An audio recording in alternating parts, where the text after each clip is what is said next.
Heard it's great. No, for real. Mel Gibson told me. So you gotta go. I've never met Mel Gibson. So, huh? He is. No, Mel Gibson is an incredible filmmaker, and he's the only guy that beat the American media machine. It's a very difficult fight. I've tried it, and I lost. Oh no, they'll whoop you good. You can't even buck the system just a little bit. Look at Britney. Britney Spears just wanted to have a couple babies. Look what they did to that girl. Fucking awful, man. She had to shave her head. Just take the heat off her pussy for a minute. I mean, it was like all that shit happened to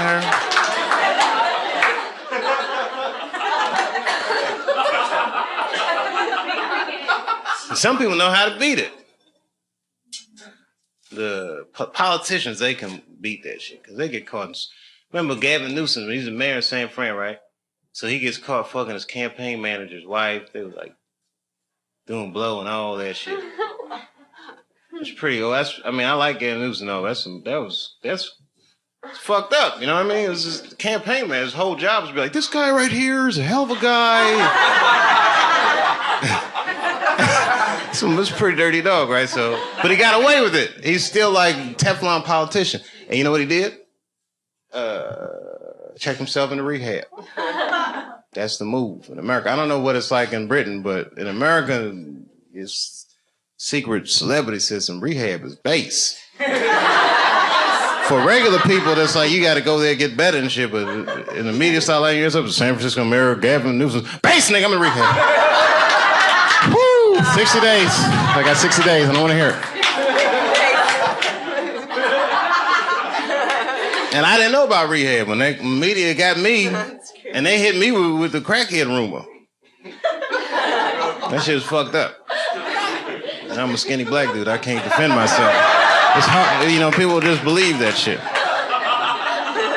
It's very hard to defend yourself from that.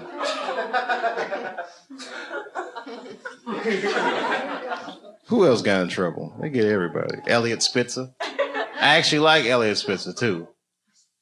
I got a lot to say about that. I should just, come on, man. Can't anybody, am I the only one that can you see the codes, Sherrod? You see the codes. You see the codes, right? It's always about something. Do you understand what I'm saying? Do you actually understand what I'm saying? They all play that same game. It's not Elliot Spitzer, though. It's a dirty-ass system. Right.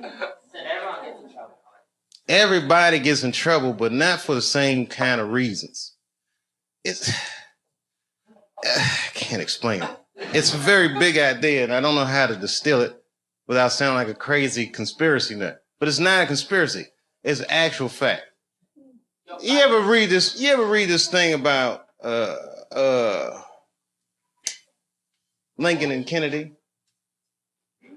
Somewhere on the internet, you'll find it. It's a list of similarities between, like, you know what I mean? Like Abraham Lincoln's secretary's last name was Kennedy. Kennedy's secretary's last name was Lincoln. I used to be an usher at Ford's Theater where Lincoln got shot when I was in high school. I had nothing to do with the murder.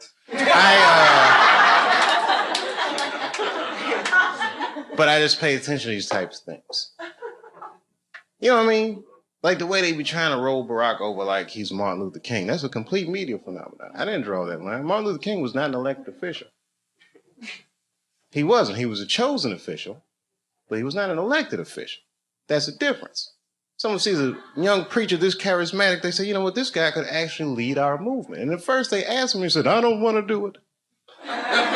They said, why don't you want to do it? Because I'm 22, bitch, I'm getting pussy, I'm having fun.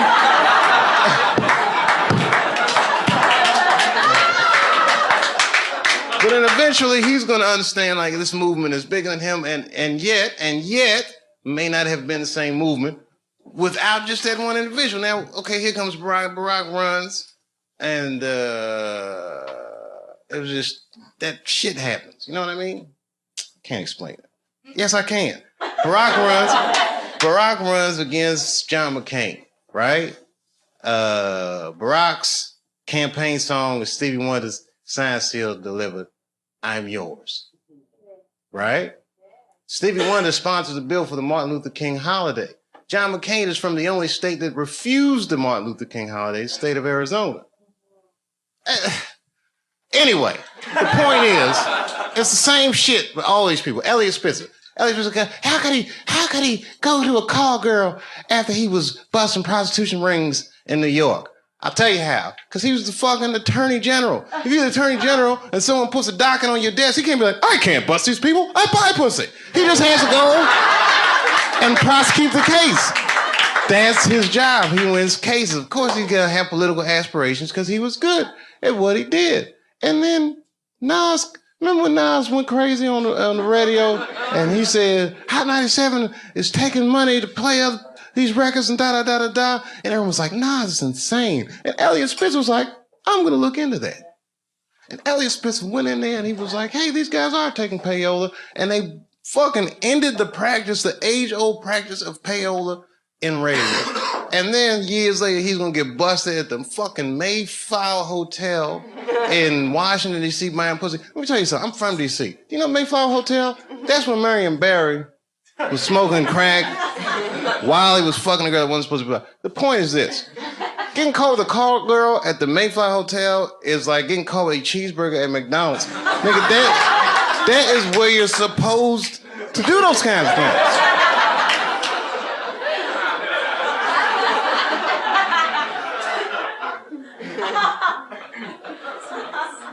And then the girl comes out with a MySpace page and she's like, oh, the reason I was sucking all these dicks is because I was trying to work on my music career. I'm a musician. I said a magician. She said musician, but I heard magician. Ladies and gentlemen, for my next trick, I'm going to suck a record contract out of an attorney general's dick. Ta-da, same label as Nas.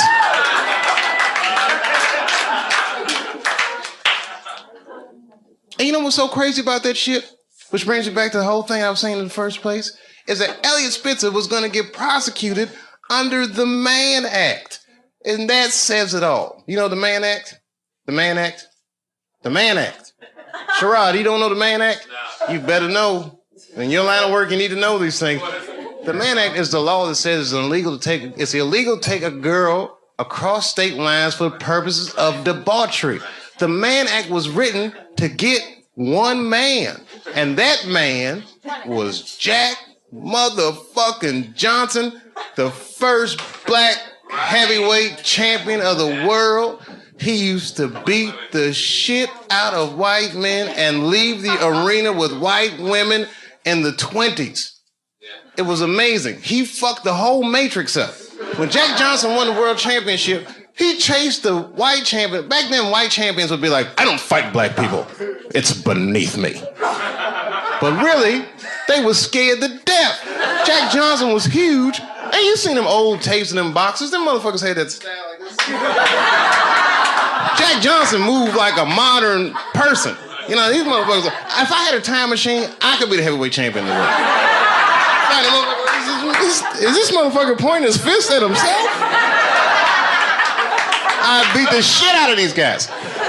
It was amazing. I mean, if you watch some of these Jack Johnson, because back then, you know, they wasn't the same fight regulations. He would whoop their ass for hours. This was before cable television and all that shit. Just bop, bop, bop, and I mean, it was fucking amazing. And then he would leave the arena and he would openly have sex with white women all the time. Now, you think he would get persecuted for that, but they never touched him. Because the heavyweight champion of the world is the most prestigious title in sports. Period. You know who suffered for that? The white women. One killed herself. I mean, they fucking ostracized these women like you wouldn't believe. Just cut them off from everything they knew and loved for fucking around with Jack Johnson. And then they couldn't stop Jack Johnson. The headline of the paper say, Jack Johnson is it. They chased this nigga around. They made the Mann Act. He had to flee the country. He was living in exile, couldn't fight anymore. When Muhammad Ali saw Jack Johnson's story on Broadway, he said, that is my story. If you change white women to Islam, he said, that is my story, right? Jack Johnson just got pardoned in 2005. Do you know who sponsored that bill? John McCain. Cleaning up from that Martin Luther King shit. I'm telling you, it's all fucking connected. It's a very flimsy system of pseudo or false morality. Is anybody in here gay? Get her! No, just kidding. I'm totally joking. This is New York. Are you gay for real? Okay, so you know the gay marriage is illegal, right? Why do you think that that's illegal? People suck. I don't know. I don't have a good answer for that. Do you even care about marriage? Yeah, I want to get married. Eventually. It's really to a girl or a guy? Girl. Just checking.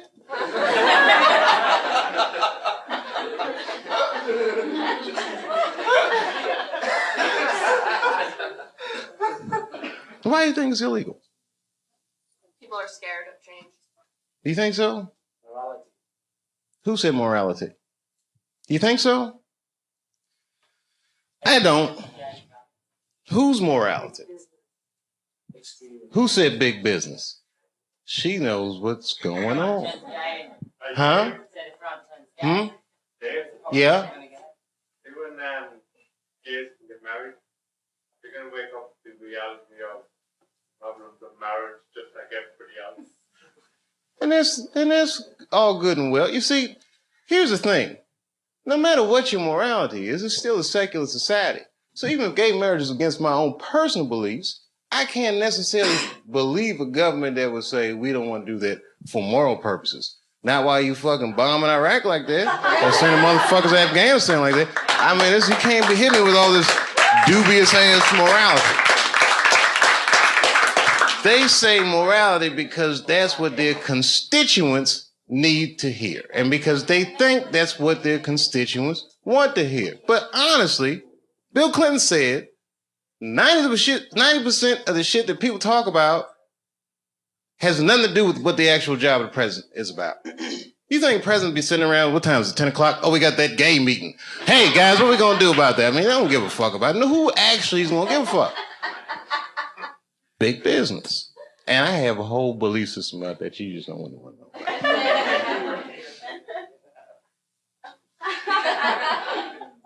I'll tell you part of it. All right, it's a tiered, listen, marriage laws are fucked up in America.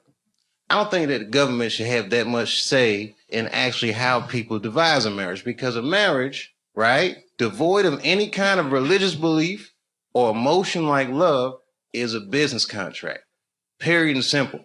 And tons of people in Washington or legislative bodies, even guys like Elliot Spitzer that have wives or fuck prostitutes, live in loveless marriages.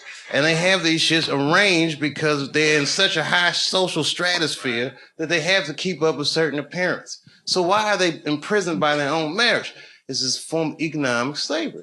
And if you look at the way this shit happens, corporations were made legal in the United States by the 14th Amendment, right? Or 15th Amendment, which freed the slaves. And then under those rights, people said, we want the same rights as those motherfuckers as collective individuals, right?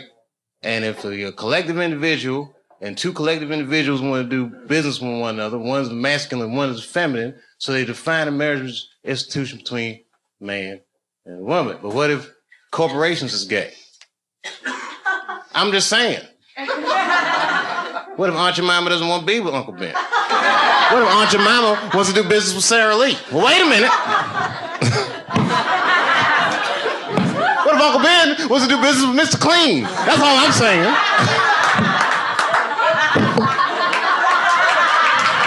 Guys, wait a minute. That's a little gay.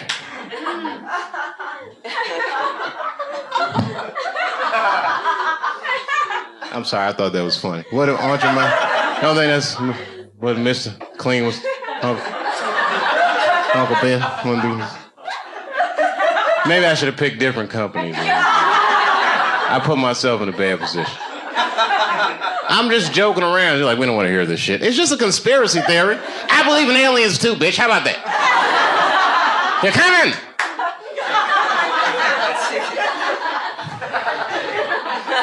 Gay aliens, they're here.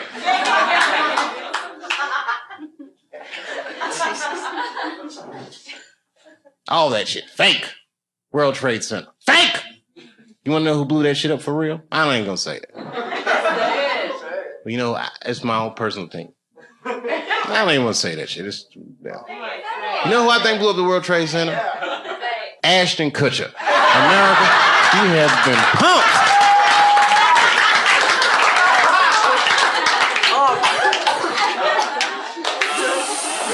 Fake.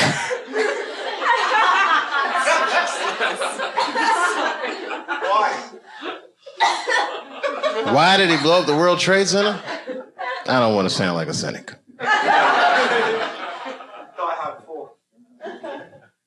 Shit was crazy. I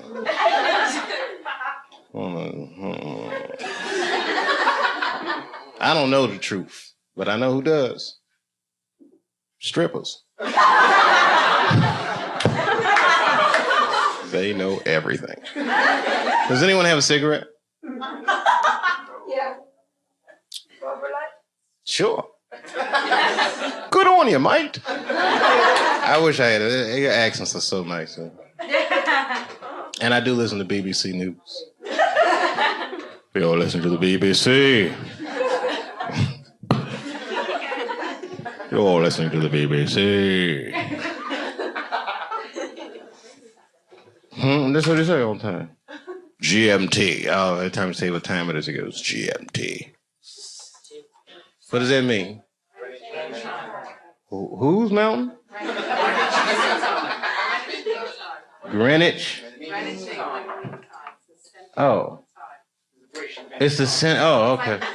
Meantime. Greenwich Mean Time. Is that where the phrase mean time comes from?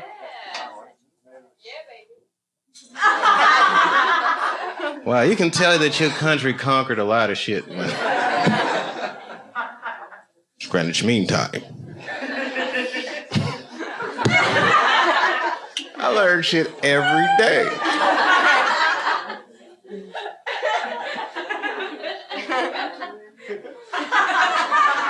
It's Greenwich Mean Time. Have you ever heard that before? Yeah, bro, you ever heard that before? Yeah, I've heard it. Oh, you're from Ireland, though. Hang on down the middle of London, pretty much. You, Greenwich Mean Time? What's so mean about it? It's a time. Oh, okay. Like it's 0 degrees. Okay. You ever seen a guy's mind stretch? I might buy for it. Like in the 24 hours, like 0, 0, like, you know. Oh, I don't do that 24-hour clock shit. I hate that shit. It's 1,500 o'clock. 1,500. What do you got moved here, right? Like the easy, make life easy. Got the blocks. No, I don't like that shit. That's when it's good to have them strippers around. Strippers are like the Google of the streets.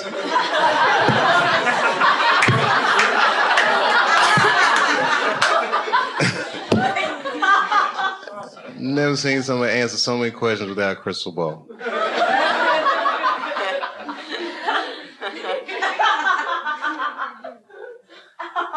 It's true. It's amazing. Skill sets. Girls be I'm an accountant. No, I'm a dog trainer. Every goddamn thing. It's amazing. All right, it was something hilarious though. All this shit is depressing. Ashton Kutcher didn't blow up those buildings, by the way. I don't want you to think. I'm not gonna put that on him. Huh? American people. American person is one of the most lied to people in the world. That's our whole game with America. Because freedom is not a privilege, my friend. It is a fucking burden. Because a free person has to make choices all the time. And you can't make a good choice unless you have the information. And in America, it's not like China. You know in China when they had the earthquakes, you know what the headline was in the newspaper? What earthquake? They don't tell those people shit.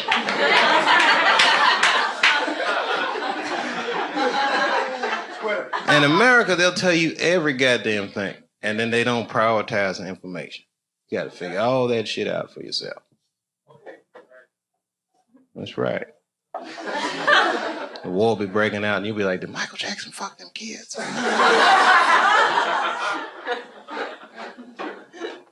That gets shuffled funny.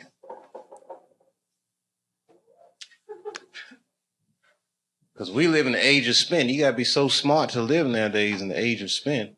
You watch the news, that's not an absolute truth. That is a version of the truth. People tune into the version of the truth that makes them feel more comfortable. Sometimes I watch CNN and I be feeling bad and I turn to Fox. Like, phew, we're winning again. You got to just switch frequencies. That shit is not the truth. All the time. They'll tell you the truth, man. That shit, man. That's why I like Anderson Cooper, because you can tell when he doesn't believe the story he's reading. He's just like...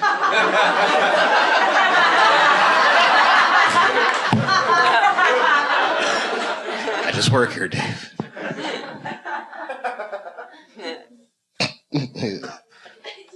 I don't know.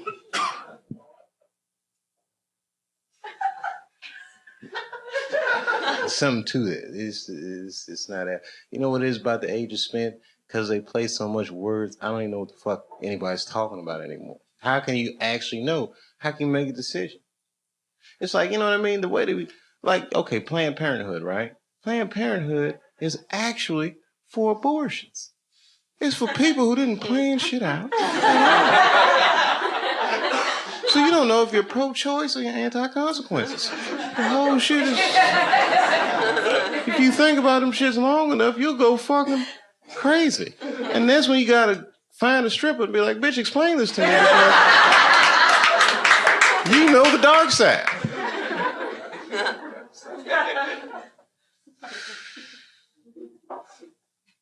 Semantics. Man. I know. All right, I should get out of here. I'm freaking myself out. And I'm hungry. And I just got here. And then I was like, I got in the car and said, take me to the comedy club. That's how I got here. I don't know. Like, what happened with you guys? You guys just decide, like, how do you decide to come here? Like, you two guys right here. I mean, literally, I look at you guys, I can't imagine what your story is, but I know you, like, okay, how old are you guys? 19. You're 19, of course. They're too young to drink, but they just the right age to have a great ass time. I have been 19. I can't even fucking explain what that was like. It's great. I mean, I'm surprised. I mean, you know, I remember what it was like for me. I don't know what. How can I explain what 19 was? How can you have a good time? Oh, that's right. You are Australian. You can have a good time without drinking, can't you? You have a great time without drinking. I do it all the time. I was in Saudi Arabia. I didn't drink a drop the whole time I was there. And I had a blast. David, what'd you do for fun in Saudi Arabia? Well, I drove an Escalade with 16-cent gas. That shit was fucking great. Drove that motherfucker in circles. What oil problem? You gotta see it to believe it in Saudi. That motherfucker. There is no gas station. You just roll out. Time to roll. That shit was great. I went to Dubai. You ever been in this place, Dubai? How is it? Well, have you ever seen the movie Blade Runner? It's like that, but sunny, with no robots or problems. Oh, it was fucking great. And there's so much, they building shit like you wouldn't. I mean, that shit look like Legoland. That shit is amazing. I'm not exaggerating. I seen a billboard. We driving down Sheikh Mohammed Highway, whatever it is. They got a billboard inside the highway. It say, "We will build your skyscraper." I said, who the fuck is that for? Like, who's gonna pull up like, oh, let me get this number. I've been looking for somebody to build my skyscraper.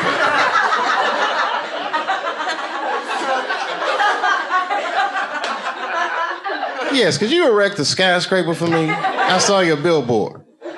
We're busy. I mean, I'm not exaggerating. When I was there, they had 212 skyscrapers in production. If you can imagine what that looks like. 212. You know those big construction cranes? Half of all those cranes that exist on Earth was in that city, building 212 skyscrapers. That would be like if somebody said, I'm going to build Manhattan in the next 8 months. That's what's happening on planet Earth today. And another 45 minutes probably. They're all taking a break. And by they all, I mean the Pakistanis and Bengalis as it's built. Everything has a soft underbelly. Yes, where else have I been? You guys are British, so you've been everywhere. I don't care how obscure a place is. I've never gone someplace and not seen a British person. It's amazing. It's amazing. It's amazing. I was in Asia. I went to the Philippines. Who said that? Oh, you're Filipino? Oh, what's the other half? You're not gonna believe it. No, my wife is Filipina. Yeah, and my kids, you know, are Puerto Rican somehow. I don't know how that happened, but I guess when we get together, we make Latinos together.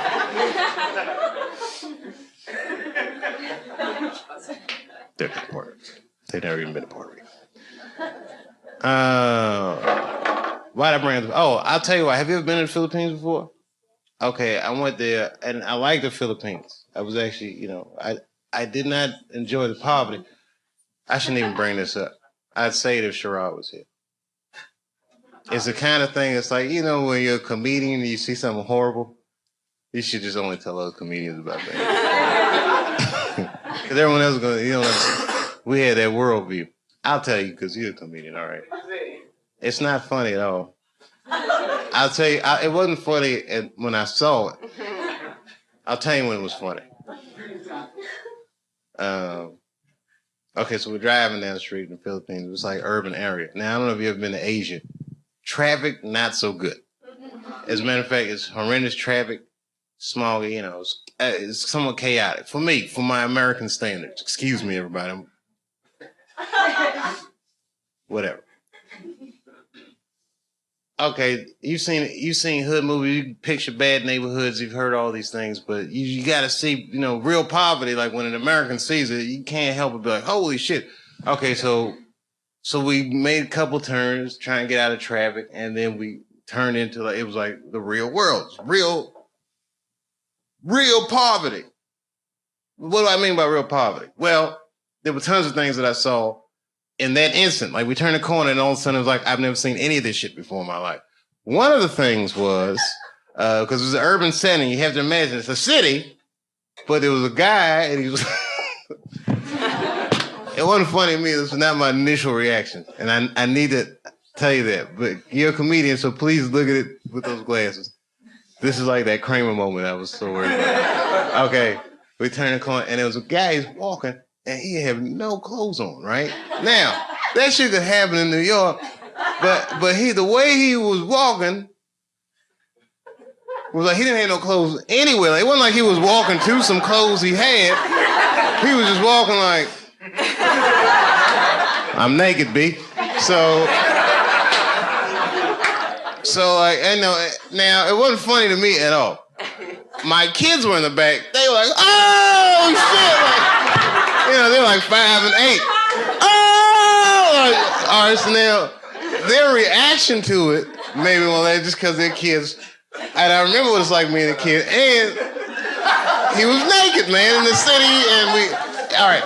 So I explained to the kids, listen, guys, you know, this is what the world is like. There's people out here don't have da-da-da-da-da, you know.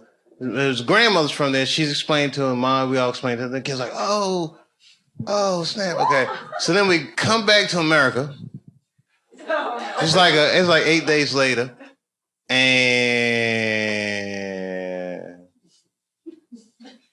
we split up. Kids go back to Ohio. I said, I got to go to LA, take care of some business. I went to Hollywood for a minute. And then my wife calls me up and she says, and she's crying. I go, what's going on? She goes, she did it. I said, who did what? She's like, Manny Pacquiao, he won. And I said, oh, that's fucking great. You know, this happy. She said, finally, you know what I mean? Filipino people feel a lot of pride when Manny Pacquiao won, and it was kind of touching the way she felt. And then she said he's going to give his money to the poor. And then I say to my wife, and this one was funny, I hope he buys that guy some pants or something. And she felt out like, but it was funny because it was weeks later, and it was an emotional moment, and it was so emotional. I felt a little uncomfortable, so I just had to throw a little joke in there about the guy who saw with no pants.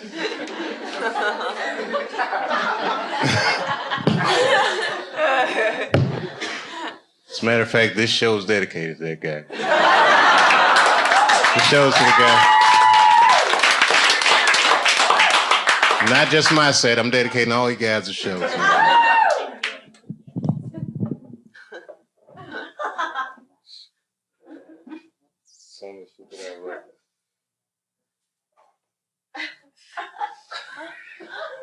It's uncomfortable. I really didn't have anything to talk about. Oh, hey, thanks. See that Barack was right. We can do this. It's going to be great. America's going to be great again. You'll all see.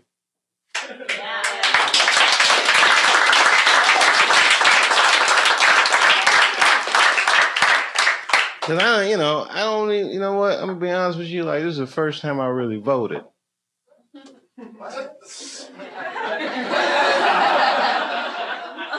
As I was an Ohio voter, so I said this might be important. And as soon as I walked into the polling place, you know what they said? Barack's got another one. And I said, and I was, you know, I mean, why are you going to assume that I'm going to vote for Barack just because I'm black? Because I'm also rich.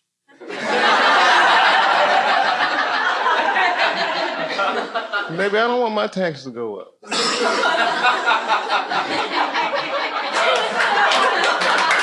I mean, that's just my luck.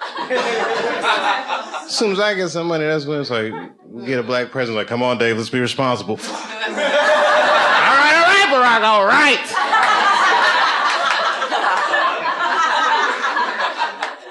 No, I'm glad to do it. They just raised my taxes. This is going to healthcare. I'm glad to do it.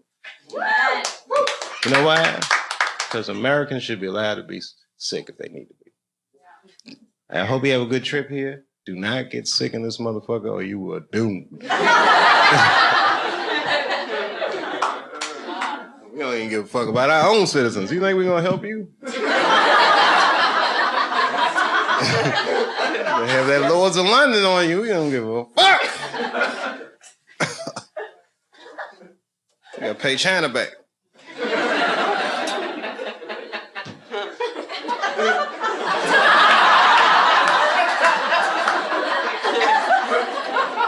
And I've been to China. And I saw the Great Wall of China. Have you seen it yet?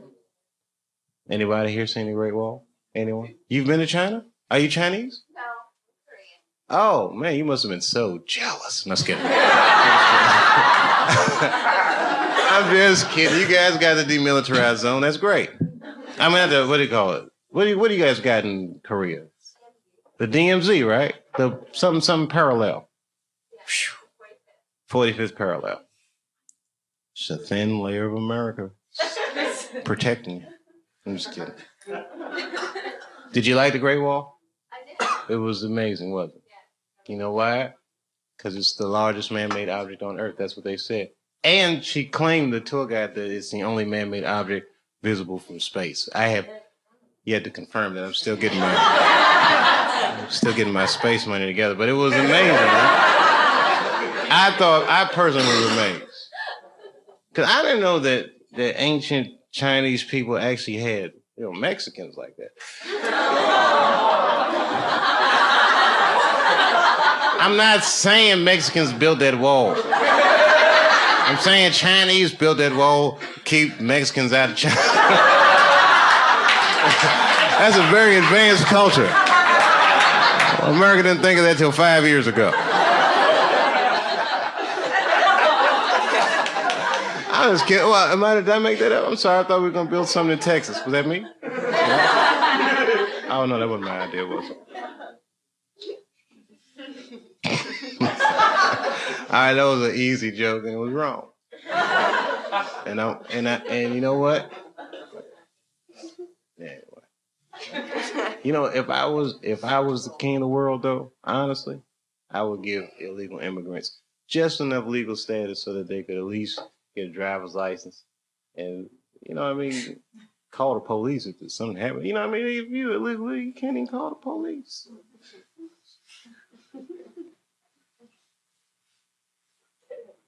You know how much crazy shit? Look, I don't even want to talk. It's not.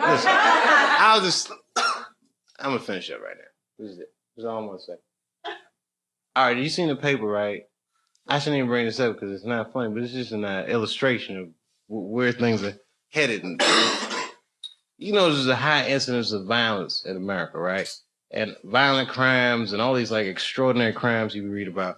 And I personally believe that the reason these crimes happen is because our paper chase is so volatile that something about America is criminal to be poor. Like, you know, make you feel bad, so bad it's like you got to do something to steal. Something very desperate about our paper chase, just culturally. I'm not blaming the government. I'm not blaming, but it's just evolved into that. Now, so I read them sometimes. These horrific crimes will happen in Houston, Texas. There was a serial rapist, which rape, by the way, is never funny ever. And the only reason I bring this particular rapist up is because all his victims were men. I'm not joking. 7 men. So you can't YouTube this. This is really 7 men in the Houston area came forward and reported this guy, which means he must have raped thousands.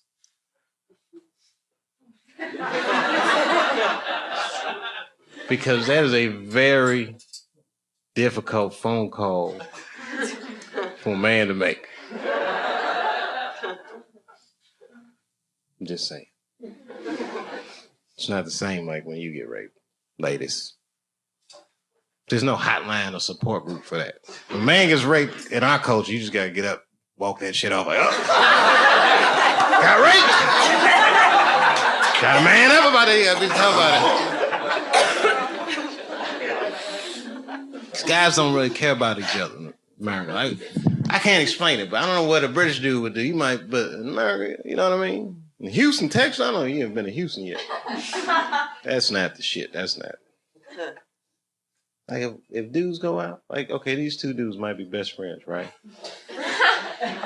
They're gonna get out, they're gonna say, hey, let's split a cab home, right? They're gonna get, and his buddy gonna be like, he's gonna get out the cab, and before he even get over at the cab might pull off. His buddy's like, where you from? They don't play that shit in Houston.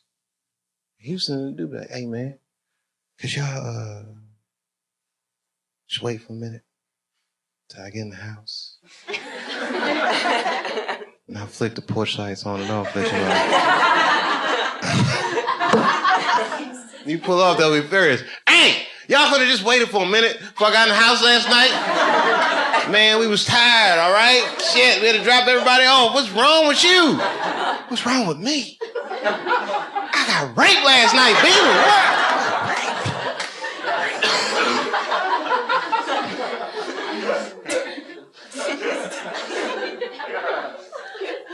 This is American culture. So I can culturally profile these people. The victims. Culturally, I could make an educated guess that the victims of these attacks were white. And not for any other reason except that black people have such a bad relationship with police in America. I don't think they would have called the police. I think only a white person would feel comfortable enough to make that phone call. The way the climate is in America, socially. You know what I'm saying? It's just black people don't call police for anything. I live in a white neighborhood now. My white neighbors call the police for everything. It's amazing. Hello, police? Yes. My neighbor's playing their music very loud, and I need police intervention for this. I don't want to handle this myself. It's fucking amazing. I've heard black dudes getting shot like, oh, call Earl, quick. Trying to bring a pistol, some shit's going on. It's amazing.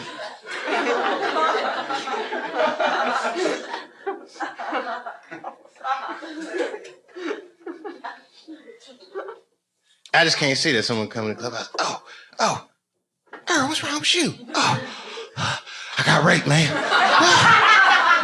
Raped? Yeah, they raped me. Let me use your cell phone, man. I'll call the police so I can fill out a report. Call the police? Fuck that shit. Nobody raped somebody in our crew. We're gonna handle that shit ourselves. What do you mean we're gonna handle it ourselves? What you trying to do? I tell you what we're gonna do. We can go to their neighborhood and fuck somebody in their crew in the butt. They will clubhouse and be like, yeah, fuck that. You gonna get them motherfuckers. That's when I walk in. Hey guys, what's going on? Hey, Earl just got raped. Raped? Oh, they got me, Dave. Yeah, man. We can ready to go in their neighborhood and fuck one of their crew in the butt.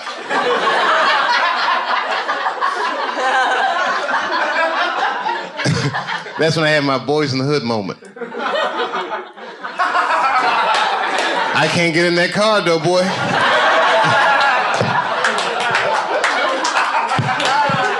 What? You just gonna let somebody fuck her and you ain't gonna do nothing?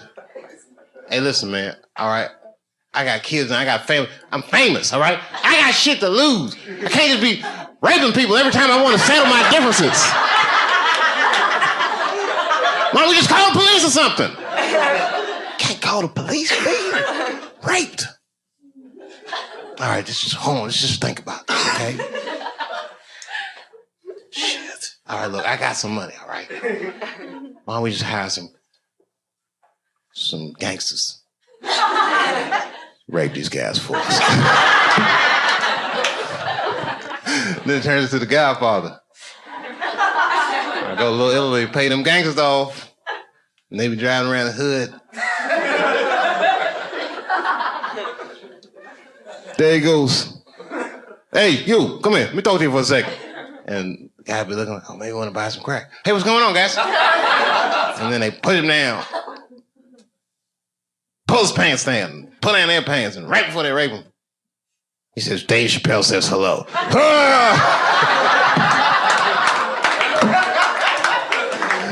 And I'm at the opera.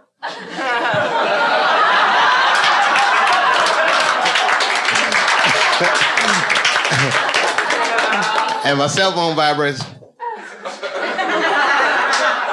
Hello? It's done. Okay. I told him Dave Chappelle said, you said my name?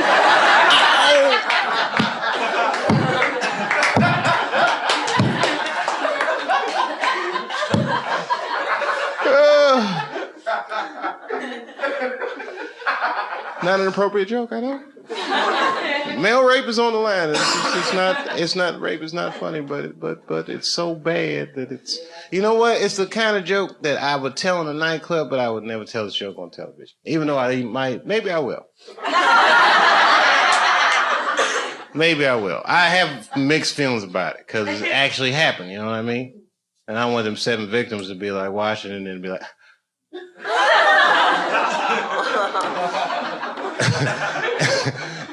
And then after I do this show on the television, and I might be doing a concert or something, and I'll be walking in the backstage, and I'll be like, hey, Dave. And the guy be like, Dave. I'm like, hey, man, be like, I'm the Houston rapist. Thanks for the shout out.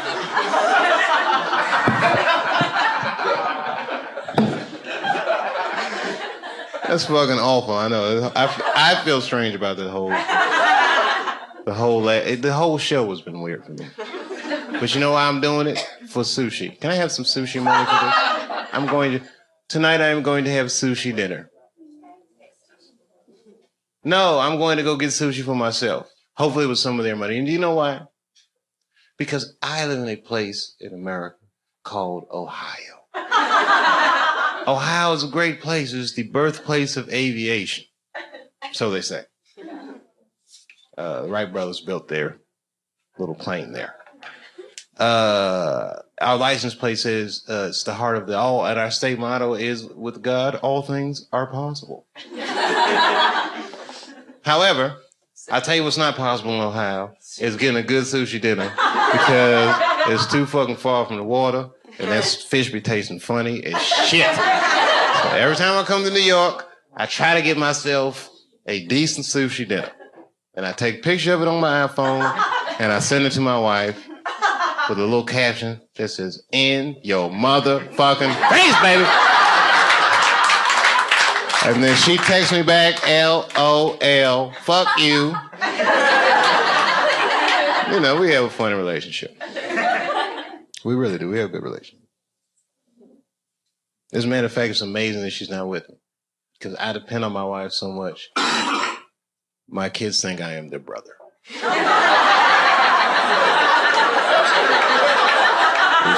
fucking awful.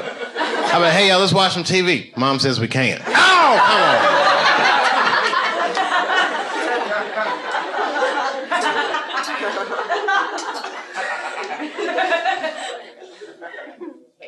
That's crazy. It is crazy. Don't get me started talking about the kids. You know, one time with my wife, when we argue, everybody argues.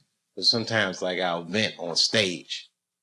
It's not cool. It's kind of unfair. But it makes me feel good. And one time I was doing that shit, right? And I guess one of her girlfriends was in the audience and text messaged her, and then she come to the show with the kids. But I didn't know. It was an early show. So, but then I seen her, and then I seen the kids, and then, you know, I had this ego thing. So now I feel like, well, I'm not backing down because the kids are here. They're going to have to learn somehow. Because now I just don't want, you know what I mean? Switch my shit up. It was crazy. It was the wrong decision. Then after the show, we in the green room arguing, and I say, man, I'm talking all that shit. I don't want to talk about this shit. I'll go up like this, and my car don't start. So now she got to give me a ride home. I get in the car and try to play like I'm asleep. But really, I was awake. I just didn't want to talk about the show. And you know who else was awake? My son, my oldest son, in the back. And I hear him say this, Mom, what is pussy? I know, I felt awful. And then I had to hear my poor wife explain to her 7-year-old son. It was terrible. She was like, well, whew. I could feel her looking at me with hatred, but I was still faking like this. Well, son, pussy is what keeps this family together.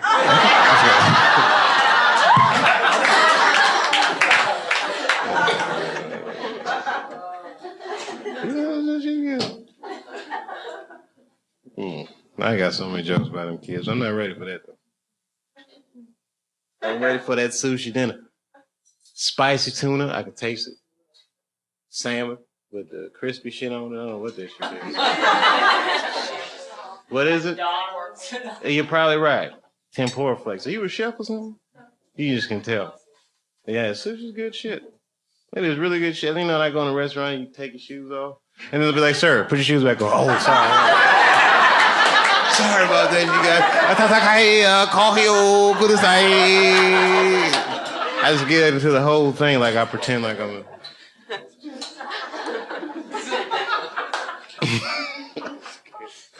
I'm sorry, little fellas, because I know you're 19. You got a lot of adventures to get into. That city is calling you.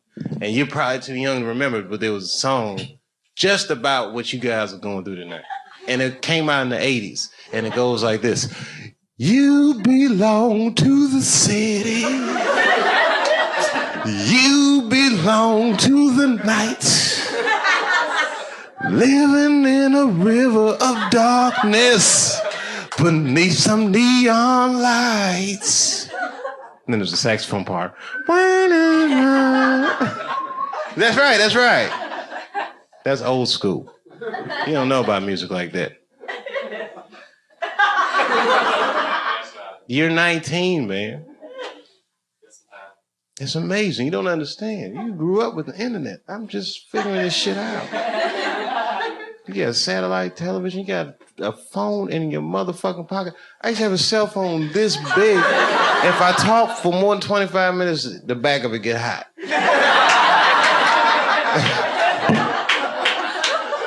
You got these iPhones.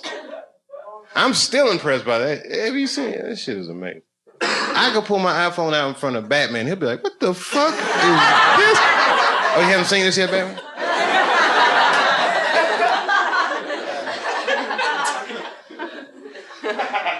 I could go 5 years back in time with my iPhone.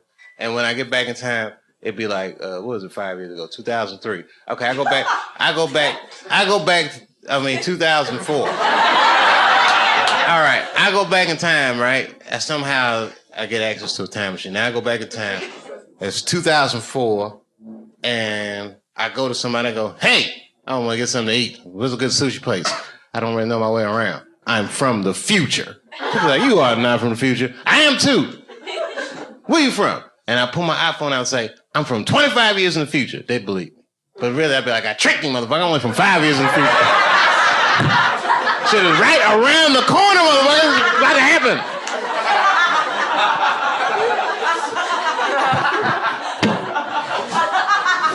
I tricked you. I'm only from 5 years in the future. The rape stuff was funnier, Dave. No, I'm sorry, man. I thought that was me. Okay. You guys don't know what I'm going through. I might melt down like Lenny Bruce on this motherfucker. You don't know what I might do. You ever see them old Lenny Bruce tapes? Like at first he's all funny, and then once he start getting all that trouble, he's I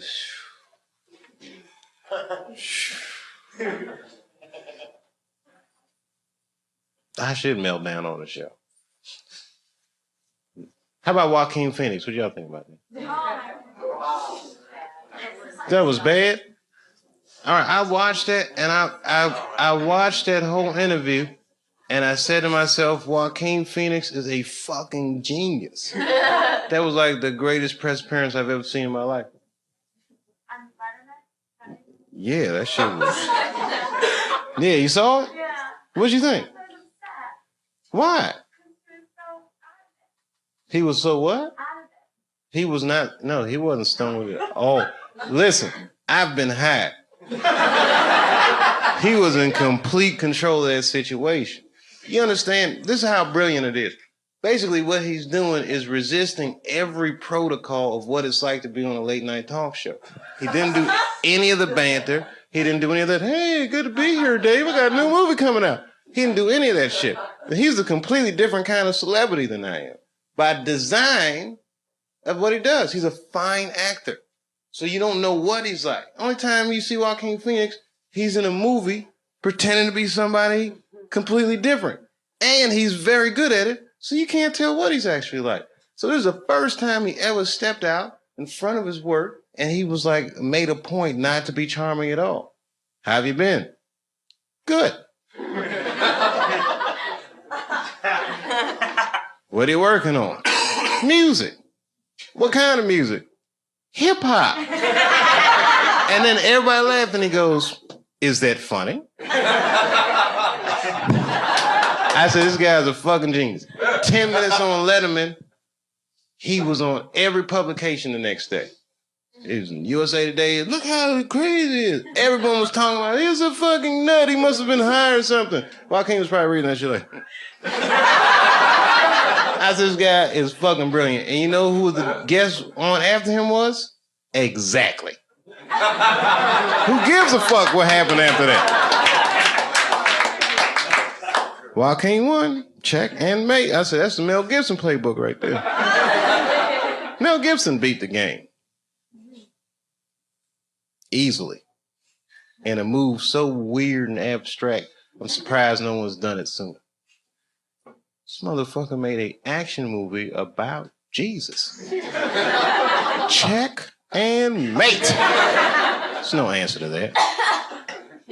This guy took $20 million of his own dollars. He made an action movie about Jesus. And the movie grossed over $1 billion. He made $800 million off a $20 million investment. All in, he probably made close to $1 billion off a $20 million investment. Do you understand what that will do to your life? Do you understand how much money $1 billion personal dollars is? It can't. It's enough money to get pulled over by the police in LA County and jump out the car like fucking Jews. What's poppin'? Is everything all right? Police like, you can't say that about the Jews. I can't. Base nigga, I'm in rehab. Game over.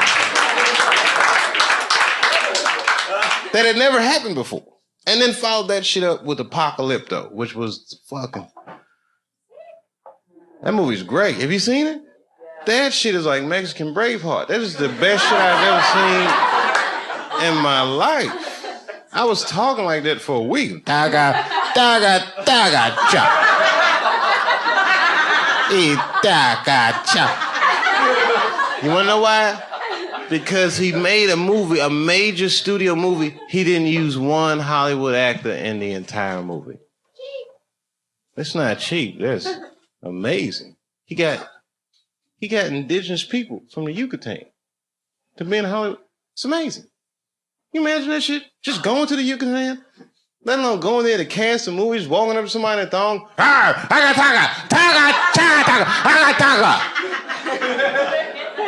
Have you ever considered acting?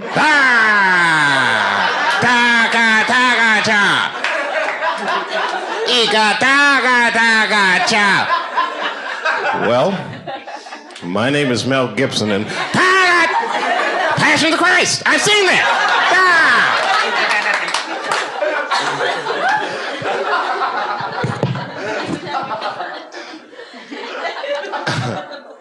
I'm telling you right now, if I had a sketch comedy show, let me tell you right now, if I had a sketch comedy show, I guarantee you, I fucking guarantee you, I would do the funniest Apocalypto sketch that you couldn't even fucking imagine what I would do. I got an angle on that shit. No, seriously. I got an angle on that shit that's so good, I'm like, nobody do that shit. Saturday Night Live, nobody would think of the shit that I would do. And it's so simple. It's right in the face. If I had a sketch comedy show...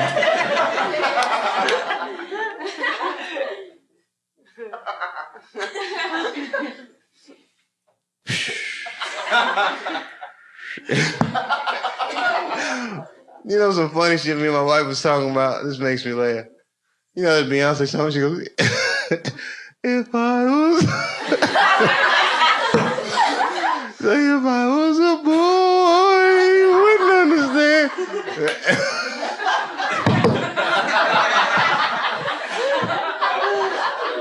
Man, listen what she say. My wife say, you would never hear a man sing a song if I wasn't...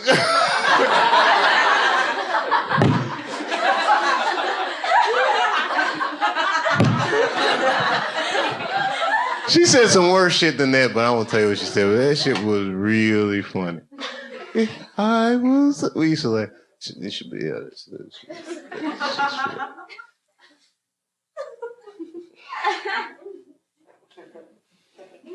oh my goodness. You know, I do... How long have I been on stage? Like 25 minutes? 30 minutes? Seriously, how long do you think I've been up here? Hour 20. All right, one time I did a show, right? It's not too long ago, and I lost track of the time. I did 7.5 hours, right? I walked out of the comedy club, and Starbucks was open, the sun was up, everything. I'm not gonna do that tonight. And the only reason I'm not gonna do that is because I haven't eaten my dinner. My sushi dinner. I know you're from England because I already heard about you. No, her right there. She's from England. I know her. That black lady right there. I met her.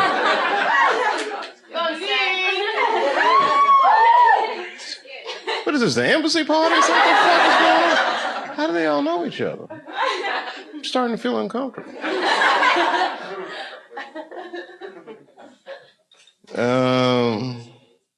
Boy, you guys did conquer a lot of countries. You know, I know. no, good on you, mate. I'm not hating. I'm black American dude. This is the whole, my worldview. You'll never understand. At least that's what I'll tell you when it's convenient. You know what I mean. Where you from, man? From Massachusetts. What's your nationality? Habla español. Sí. Un poquito sí. No, that's right. I be speaking some shit. I speak a little Spanish. I also know a little sign language. I sign slow as shit. Why do I know sign language? I like deaf pussy. Woo! That's good. Now, I used to live near Gallaudet. It's the largest deaf university. And the girls was gorgeous. And I used to go, hey, what's going on with you? And they'd be like, oh, shit. And I literally studied that shit. It didn't help. So I was in Venezuela. I was in Caracas, speaking the sign language. This is not even really a joke. It's just a thought association thing. So I'm in Caracas and I'm watching TV, and they have the bubble with the person speaking sign language. And I guess Spanish sign language is different than American sign language. All I can tell you is it's very sexually charged. I was like, if she do like this one more time, I'm going to lose my motherfucking mind. Barack doesn't need this right now. Can I have one more cigarette and then I'll leave, I promise.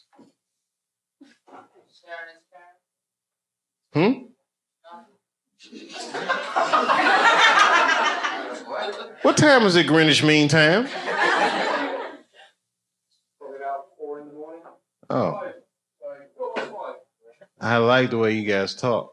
You're like 5:15. You guys don't. It doesn't mean anything to you, but that shit sounds very different to us. Do you guys have sushi in No, just kidding. I know you do. I've had sushi in London at Nobu's. Over at Hyde Park. That's right.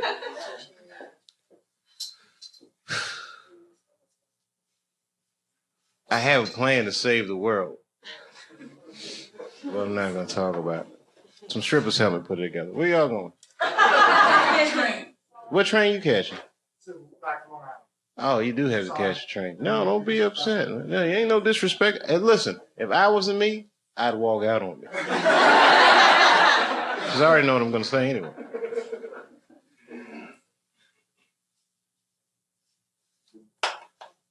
Don't clap me off. That should have made me stay just to be spiteful. And I got comfortable shoes on. Shit. Let me hold that cigarette and then maybe I'll leave. Wow. I have to leave. So she's my half sister-in-law. Nice. Anyone else from another country? Cigarette. Who? You from Australia? Oh, shit. Belgium. I don't know anything about Belgium. No, I know, I know the waffles and food products. I'm just talking about, I don't know about your history.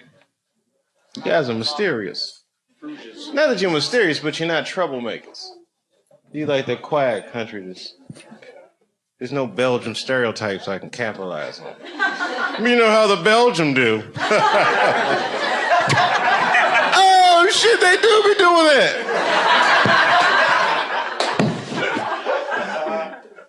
No good Belgium jokes. You're safe. You lethal weapon me. Diplomatic immunity.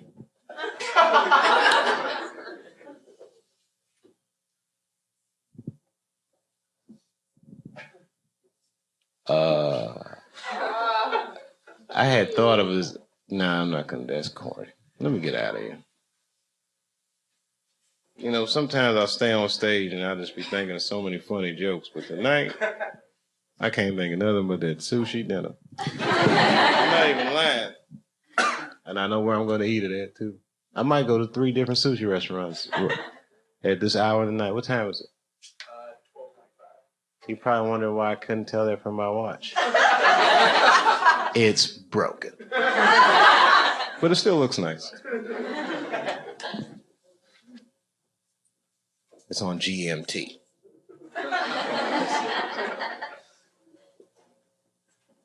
You like chicken adobe? Why I gotta like chicken? It's video. I know. I do like it. It's not my favorite, though. I like the machado and the ponce. I know all about that culture, okay? You can't fool me. I've been to the barbecues. I have all their food, and then we go downstairs. Want that karaoke machine. Yeah. And, I know. you know exactly what I'm talking about. And then we go upstairs, pack up boxes, and send them to Manila. Pants for everybody. I really should do something about that. That shit was not cool. That guy was butt naked.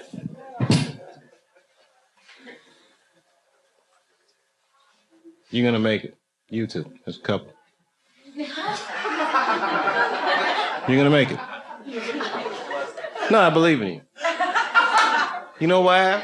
Because I talk like a cynic, but I feel like a romantic. I believe in love. Seriously. No, seriously. It can happen. Do you know I've never cheated on my wife? That's right. I mean, I'm not saying that for applause. I mean, but I really should get applause. I mean, you know, I've been to All-Star Weekend in Las Vegas and then cheat on my wife. You know how fucking hard it is for a famous person to not fuck somebody at All-Star Weekend in Vegas? I mean, listen, I'm not bragging, I'm just saying. You regular people, you have to go out and you have got to look for trouble, okay? I just gotta go out and shit just starts happening. I'll be minding my business, walking through the casino, trying to get in my room. The guy says, hey, you're Dave Chappelle, aren't you? Hey, how's it going, buddy? Hey, we got 12 naked bitches in the hot air balloon. You want to come over? It's 4 o'clock in the morning. I've never been on a balloon ride at night before. I have to say no to these things all the time. And young man, I had what's called a old-fashioned courtship. You know what that is? It means there's no sex involved. Long phone conversations all night, hand holding, shit like this. Yes, I did that. You know why? You know why, man? Because at first you'd be like, you'd be sexually frustrated. Then after a while you wait long enough and you realize you actually can see the person you're dating and you actually find out, oh shit, I actually like this person. And you realize you got something special and it's worth the wait. You know what I mean? I was fucking other women to hold me over. Don't be naive. But I'm saying...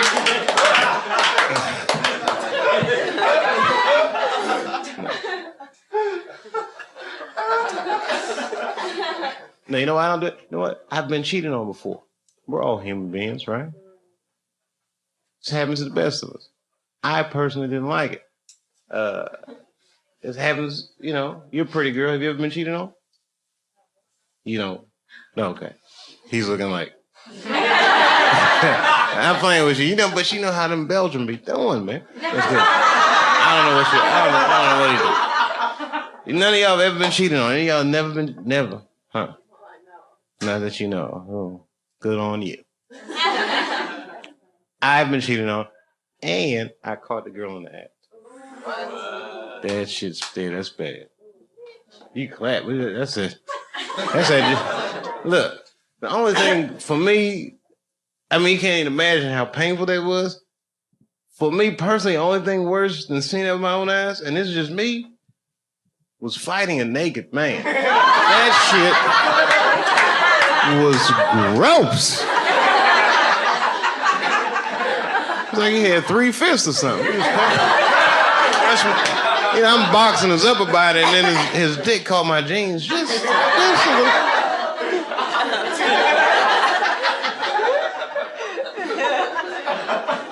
That shit was really crazy. I mean, really crazy. Because I fought the guy for like 2 minutes. It was disgusting. He maintained an erection the entire time. I know. If you imagine how I felt. This is too much was happening. Not funny? That's not funny at all. No, tell us the story. I'm sorry. I thought this was the context to say things like that. Should I read some poetry? Don't tell Maya Angelou I'll be talking like this.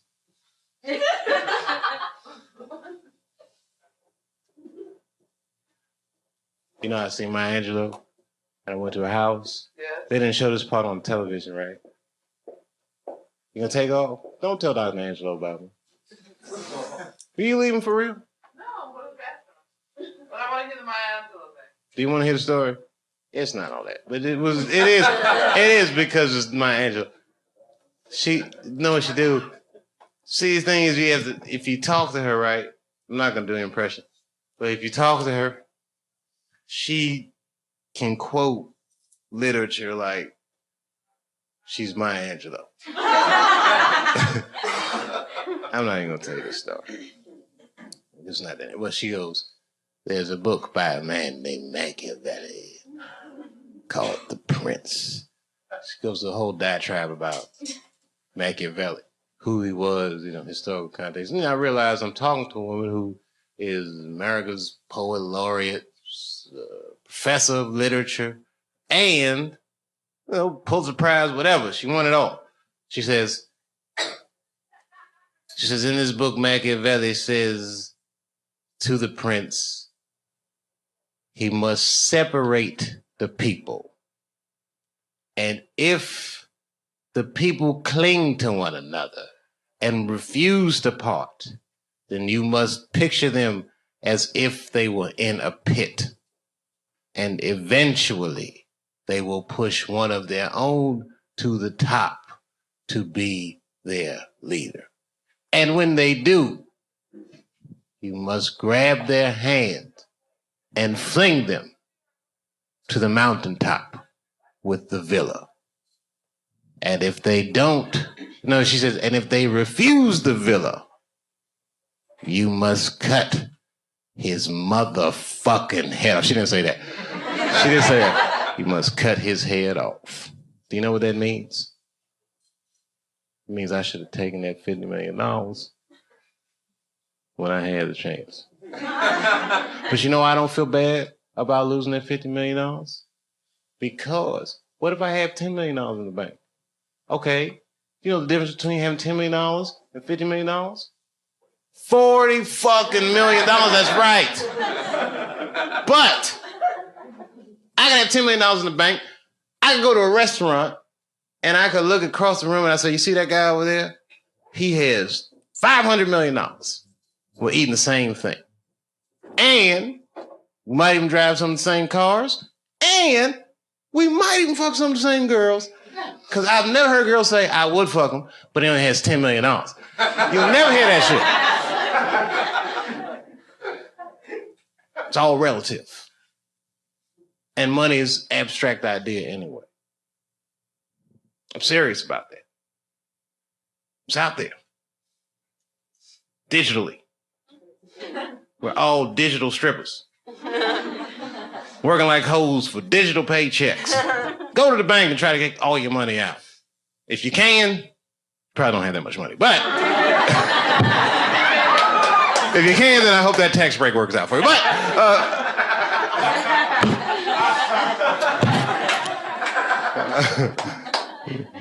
we have over $100,000. They're gonna be like, "We're gonna, Mr. Chappelle, wait a minute, we're gonna need to make some phone calls. Now, hold on, Mr. Chappelle. There's something wrong with our service." That's when you know that you make a lot of money in the bank when they say hi to you as soon as you walk in. Hi.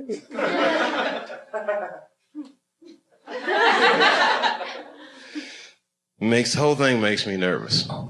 All that money did not disappear, miss. It's somewhere. It's somewhere. You know who I think has it? Strippers.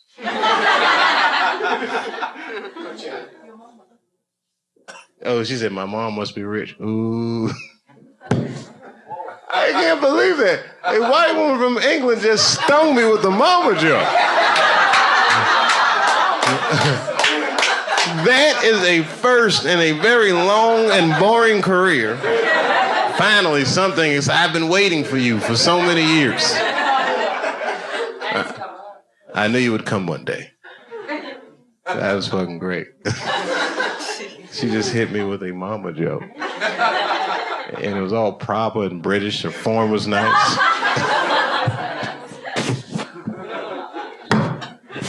I have no rebuttal for you. I do, but I'm not. No, you know what I mean. That's like me going to Mike Tyson, like, hey, let's slapbox.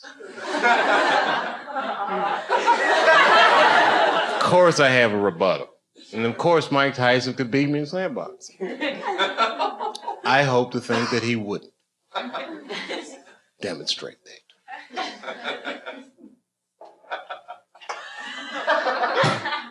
What about for the crowd then? Ah! That's some Maximus shit right there. You heard it? What about for the crowd? Dun, dun, dun. I heard that gladiator music in my mind. Dun, dun, dun, dun, dun. Win the crowd. And you will win your freedom. Gang, gang, gang, gang, gang, gang, gang, gang, gang. You know, that's true, though. Really, if the crowd is with me, I can get away with a lot of shit. That's why I miss my show. Because I used to say the craziest shit on television. I was thinking about that the other day. There was a scene in my show, and I didn't appreciate this at the time.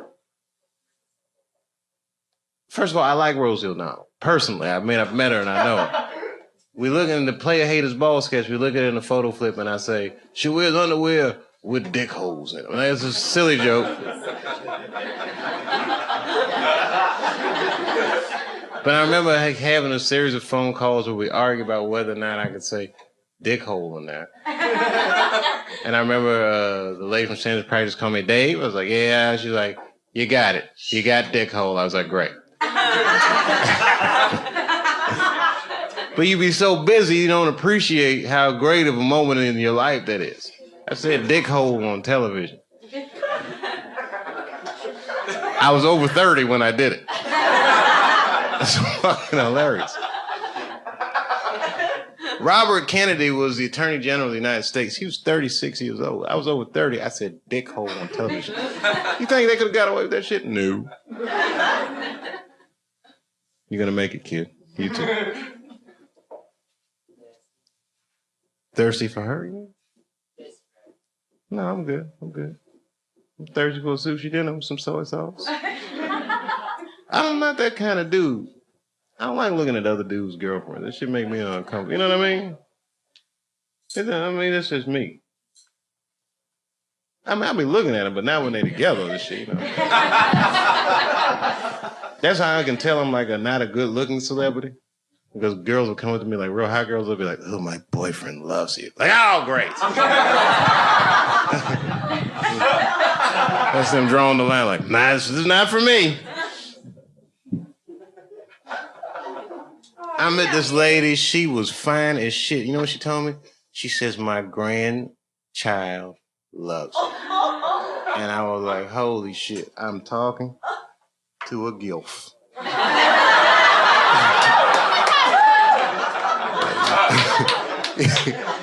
Actually, a grandmother, I was like, et cetera, et cetera.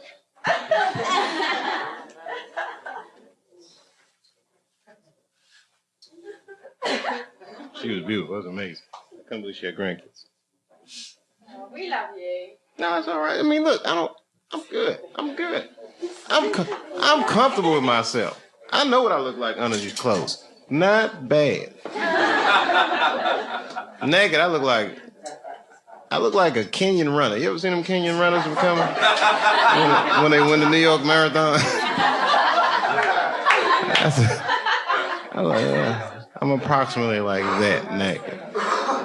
All right, everybody. I know I'm supposed to get out of here. Government's coughing in the back. Stop talking. Hey, you take care. I want you to have a great night. Do me a favor. Do not tell anybody you saw me. I'm just kidding.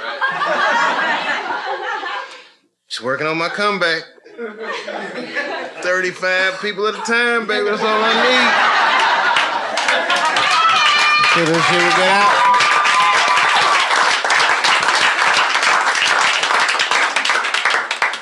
I don't need everybody. You're the little crowd that could. I don't care about that. I don't want to be on TV right now. Not right now. But if I had a sketch, y'all do that apocalypse? I had a good Barack sketch too. Although, you know what was funny? I'll tell you what. Are you going downtown? You got a car? Okay, I got one too. Want to race? This to 14th Street. We'll just race 14th Street. I'm totally joking. My car got a driver, but he seems like he's competent. What you got, a Coca-Cola in there?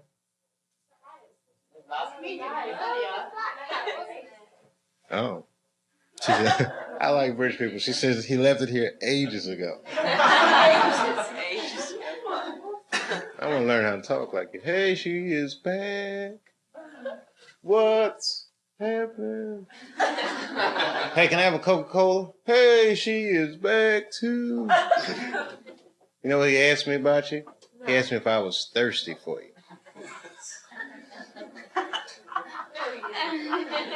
We've all got a little Jack Johnson in us, don't we?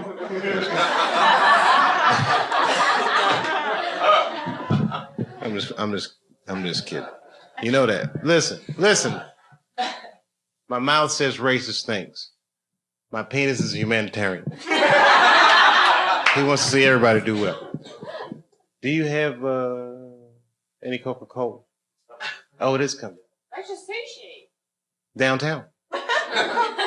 At a 5-star restaurant. With a Japanese chef named Yoshi. It's a Japanese chef, it's a man. He's up. And you come in the restaurant, they go, "Kushai." I don't know what they say. You take it off, don't leave, man. Nah, man, I gotta just pee. That's all. I've been holding it a long time. No, you kept it real. You kept it real. We all, hey, thanks, man. Little practice. Just getting ready. The Korean lady was like, "Nice form." I'm sorry. I know. I was kidding. You know you want to come because I go to the Korean sushi place in LA. It's a little different. It's good though. It's still sushi, but this shit is thick. That shit be like wagon wheels. Them shits is delicious. It's like Thanksgiving for sushi. You guys don't know what the fuck. You know what it is? You guys are tired, and you guys have your own lives. But you know what? Hey, man. What y'all want me to do? Go home and just be by myself and not talk to anybody? I'm sleeping in a hotel, all right? Not cheating. And if I watch a porno movie, show up on my bill. And my wife knows it's porn because it don't have the title on it. Just says, discreet movie. David.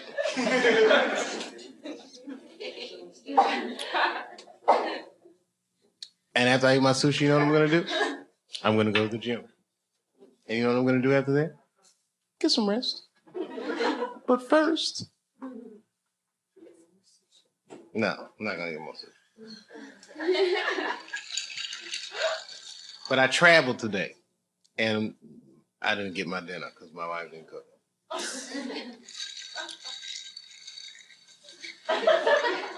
And I'm a little old to be eating top ramen after 6 p.m. Getting a little old, getting a little tired of eggs for dinner. Marriage does have its privileges, young man. I eat 3 meals a day now. Are you really like one of those backpacking people? Have you gone all the way across America on this walkabout? No.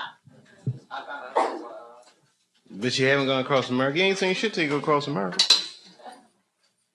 You know where you need to go? Albuquerque, New Mexico. What's that fucking town? El Paso, Texas. You ever been to El Paso, Texas? No, I just go to America this way. Oh man, you gotta check out this country. Has got South America. All right. Hey, see you, man. Oh, okay. You been to South America? Did you go to the jungles and all that shit? All right, do this. Go to a state called Wyoming. In top left corner, Yellowstone National Park. It's one of the most beautiful places in America. I'm serious. And there's no cell phone reception. You know who I met there? Yeah. No matter. I'm trying to give you some more good travel tips. Oh! No, don't go there. Your experiences traveling might be a lot different than what it's like for a person like me to travel. Because I travel in style, motherfucker. I do it right. Fuck a backpack.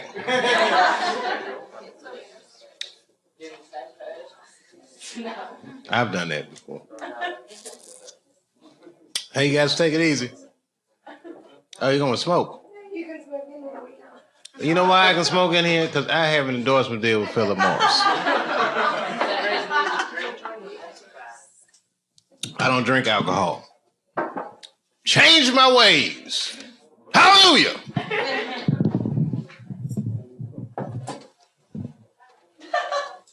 All right. You won this time.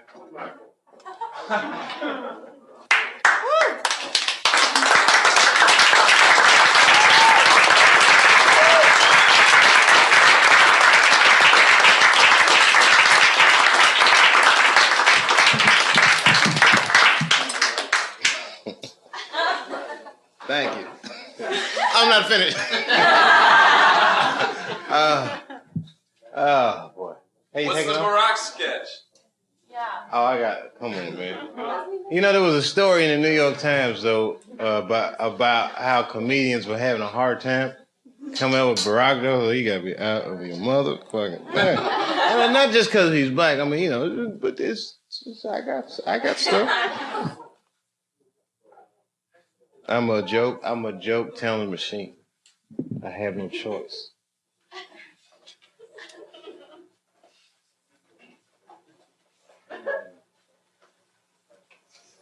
Peanut M&M's. The good stuff? Try them out. And as for you, get the fuck out of here. I'm totally joking. I just had to say something because I felt defenseless. You guys would have been doing this shit 4 years ago when I had that show. Like, I'm Rick James, bitch. Look at my titties.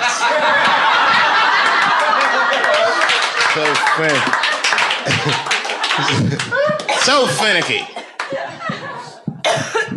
I don't want to grow up. Fuck it. I don't.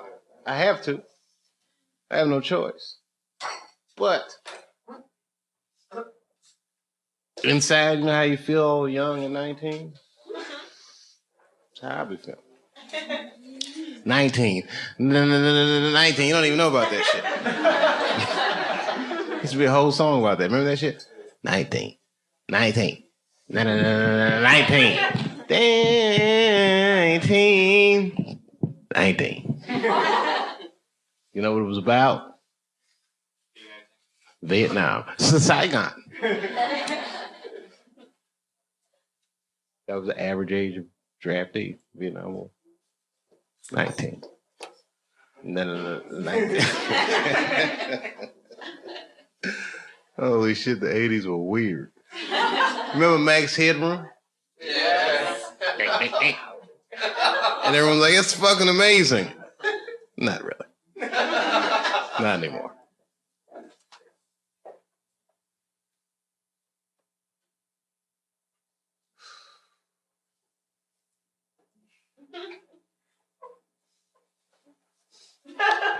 Kid, meet me up front. The fucking 80s. You don't remember that Knight Rider? I'm on my way, Michael. It's a car with a British accent, but it was an American car. No thing was gonna front. When he was ready to go, he would just tell his car. Kid's just getting hot in here.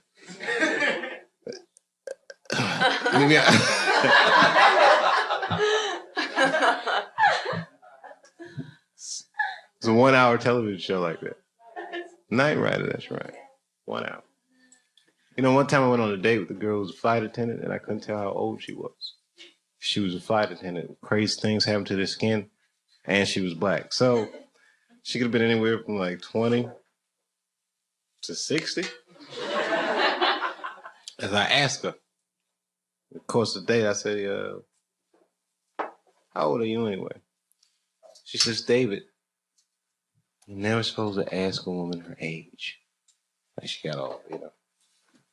So then I start talking about TV shows like I'm talking to you right now. And then I ask her, I trick her, I say, well, what shows did you used to watch when you were little?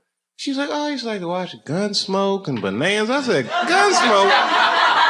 She was like, well, I used to like when Gilligan's Island come on at nighttime. I was like, nighttime? So that shit came on after school.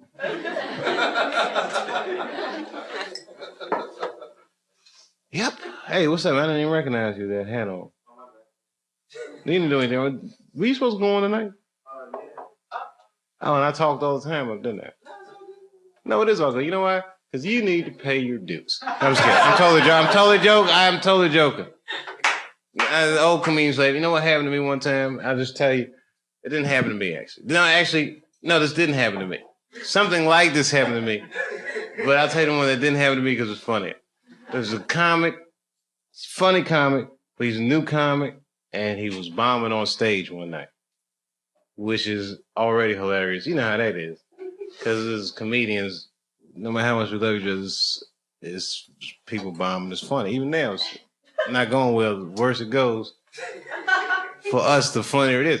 So he was bombing, but he was having one of those bombs. Yeah, it seems someone bomb so bad they get thirsty. He was bombing like that. And you had to be there to see it. There's an old comedian in the back, and he kept going, pay your dues! As he was having that throat dry bomb, he kept saying, pay your dues. And I mean, it's like I'm bombing now, but this is not really bombing. Like you think, oh, I saw Dave, he's not doing so well. But you've never actually seen, I mean, when somebody bombs, hey. Just go to pee. Hey, no, it's all right. It's all, I don't, you know what I mean? I come in peace. If you don't, you know how it is when somebody bombs. You ever seen someone bomb so bad you'll be like, I'll remember this for the rest of my life. Okay, so listen to this. And I'm saying names. Yes. All right, so I'm in LA, right? Showcase for NBC, so you can imagine. But that's like in LA. It's a network showcases. Bring all the comedians come to audition for a major American television station. This particular night, instead of the steps that people normally walk on stage, there was a ramp built. And they wheel onto the stage. The gentleman, they introduce him. Ladies and gentlemen, please welcome Carl Crazy Legs Fonseca. And Carl Crazy Legs Fonseca comes on stage. They wheel him up there, and I'm not exaggerating.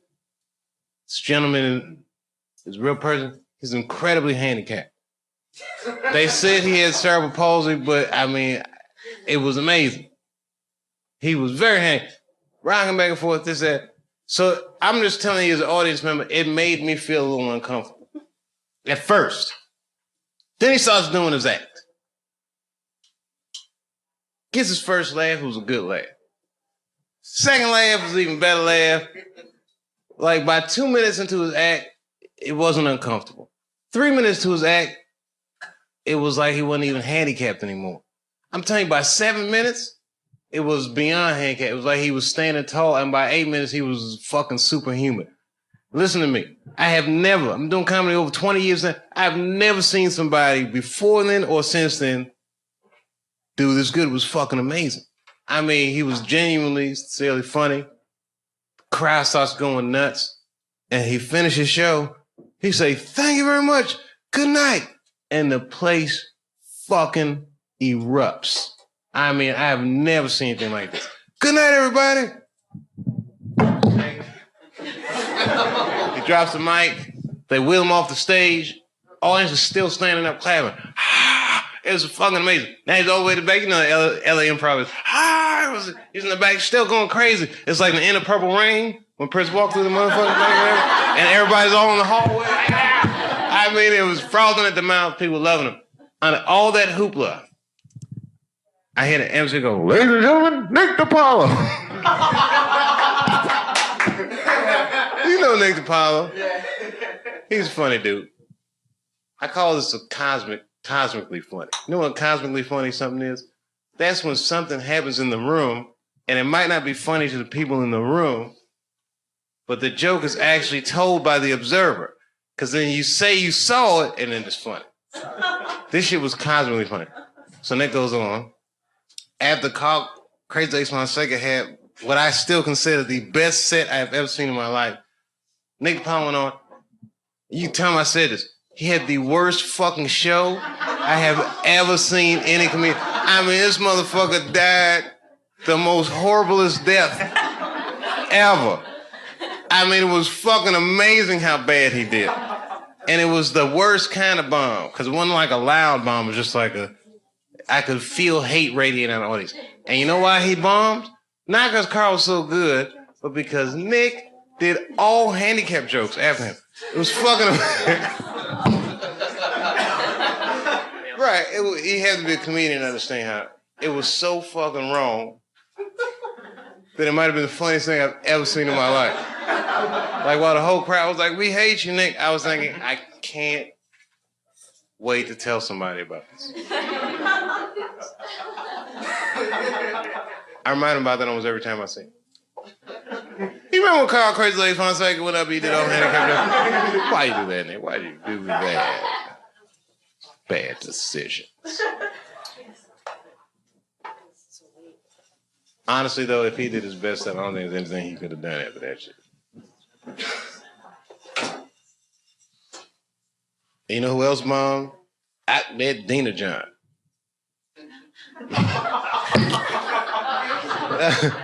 You know Ahmed Dina-John, the president of Iran, he came to New York and bombed. First of all, he had the worst introduction in the history of public speaking. Coming to the stage, this next man, many would consider to be a complete lunatic. He diligently pursues nuclear weapons. He denies the Holocaust. He thinks that homosexuality doesn't exist in Iran. Please give a big New York welcome. Akamaka Dakalaka Jagajar, or whatever his name is. Shit was awful. They should have already introduced him. Artie Fuqua be like, "Yo, you seen this next nigga on History Channel? He's been on CNN, Fox News. Give it up for Ahmed Dina-John, y'all. Show him some love." Thank you, Artie. This lady said, "This is painful." No, miss, this is fucking hilariously self-indulgent. You know, in every comic's career, you hit a stride on the stage where everyone in the audience becomes an extension of your own imagination. It doesn't matter if you do good or bad. Why? What did you want to talk about? What did you wish I'd talk about? Barack Obama.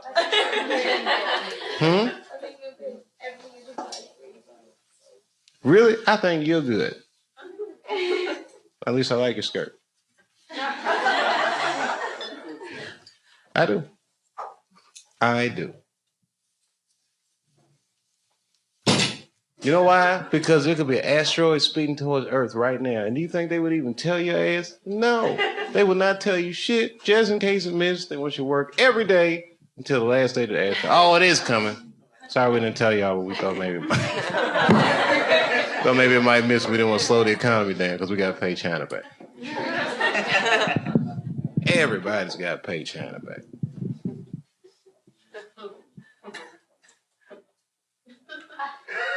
And you know what it is about Korea, miss, that gets me? My Japanese friends say you copied them, but I don't believe that. You know what? I'm just kidding. I'm just trying to start beef. Isn't that a rivalry though? Japanese Korean, the Sony Samsung rivalry. So, stripper would know. That's what I'm gonna have a footnote in my next time I do a show. This information was fact checked by a stripper. Oh, okay, good. God knows what he's talking about. Strippers, American. I don't know what strippers. You know, I went to a strip club in England, in Soho. I don't go to strip clubs anymore. I think they're gross, but at that time I didn't. And because I was around 19. This is a true story. It's not even. And you know what? In the age of Barack, this would be so out of context. But just picture this: so I go to a strip club, and it's empty. It's in your Soho neighborhood, right? I get in there. It's like me and another comedian, and like two other kind of shady-looking dudes. And the room is real small. We're just kind of sitting there, and nothing's happening. Like nothing. And then I don't remember if it had a speaker system or a boombox. But like a girl rushes in. She's wearing like street clothes. She runs to another room and she comes back.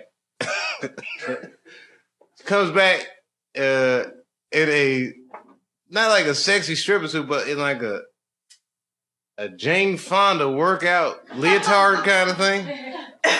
Had like this one-piece swimsuit stock. It's actually happening to me. So we're sitting in there with these two shady guys, and she puts a mat down, like a yoga mat type thing. It's actually happening.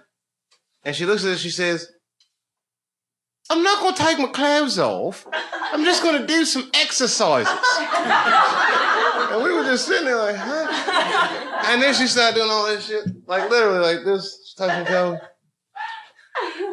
This goes on probably for, I mean literally, she's exercising right in my face. And this goes on for maybe what seemed like forever. It was probably about a good 5 minutes.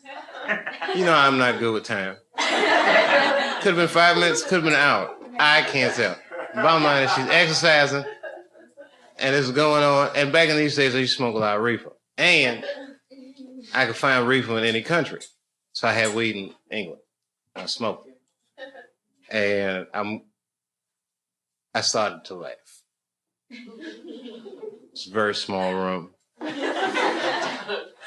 But I started laughing uncontrollably because I was like, this is fucking hilarious. And it's just, you know what I mean? It wasn't sexy at all. It wasn't any fantasy in it. It just was like this weird, sad portrait of a woman exercising in front of me. It was fucking crazy. So, okay, I'm laughing. I don't know if this is even funny. It's just like, never mind, I shouldn't even start this stuff. All right, she got serious. I start laughing. She gets mad, and she stands up. But you have to picture how bad this is. She's in the Jane Fonda. You know how Jane Fonda. And then she's turning around and she's furious, but she still got the outfit on. And she's like, "Well, I'm not gonna dance for a nigger." And it was so fucking weird. And then I started laughing harder. And then I say that there's a big bouncer guy in the corner. I go, hey, can we get another stripper? Mine is racist.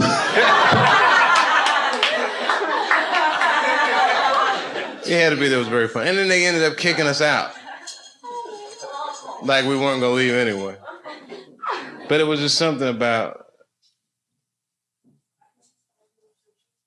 What time is it? What's almost one? 5 minutes? All right, I'm gonna leave. I'm gonna walk off stage. No, I'm gonna leave because the place is still open until 2. So I'm gonna go there. But all right, you know why? Because in New York you can do anything so late at night, and you know what I mean. Right now I'd have been sleeping. I'm serious. I'd probably sleep.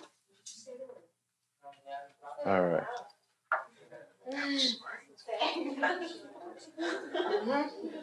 Man, you guys dress good. Well, this stinks. It does not stink. I'm actually having fun. And the more uncomfortable you feel, the stronger it makes me.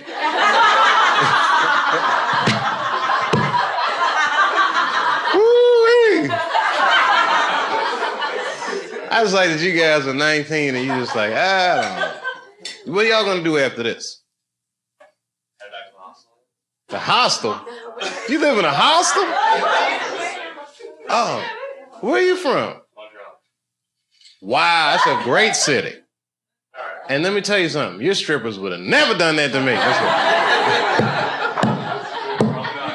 No, that was great. I mean, it is, yeah, that, you know, Montreal made my career. I'll tell you all about it. That Just for Laughs festival was fucking fantastic. You staying in a hostel too? Yeah. All of you? I saw a porno movie like that once.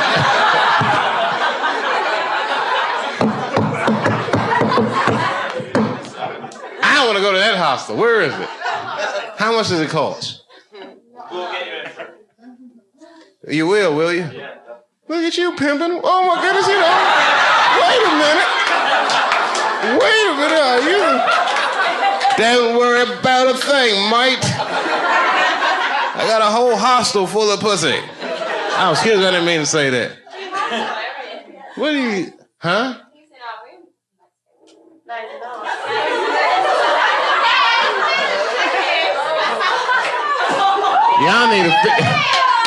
Y'all need to get your knapsacks and move hostels.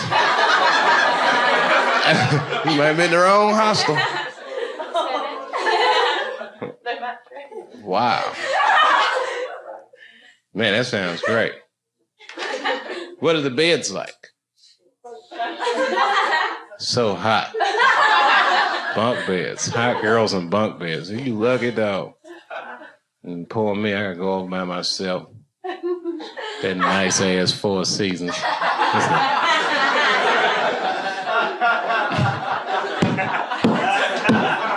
Well, I ain't fucking around. I ain't staying at the Four Seasons. You know where I'm staying. But there will be some sushi in my name. Yeah.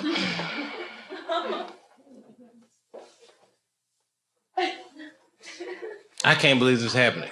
I can't believe this. I can't believe that all you guys are staying at a hostel and this guy's... You can't see yourselves from my perspective. I'm looking at this long-ass table, look like the Last Supper of pussy, and he's like the Jesus.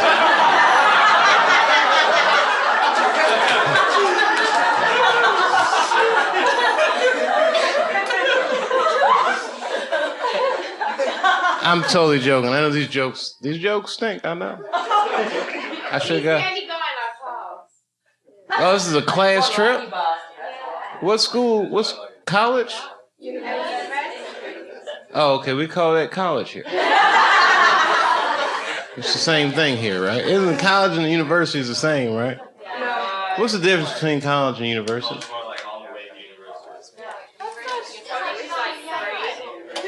Colleges don't give PhDs. Oh. These are the kind of nuances that only white people pay attention to. I'm going to university. Cambridge. You guys go to Cambridge? Oh, I stole a bicycle there one time. Rode that shit all around. I put it back, but I did take that motherfucker for a few hours. Because I was hanging out with some Belgians. What do they call you guys? Belgians? Belgians. I call them Belgians. I'm sorry, you know, we Americans, we don't know about how you guys identify each other. I once got in an argument with a guy in Amsterdam.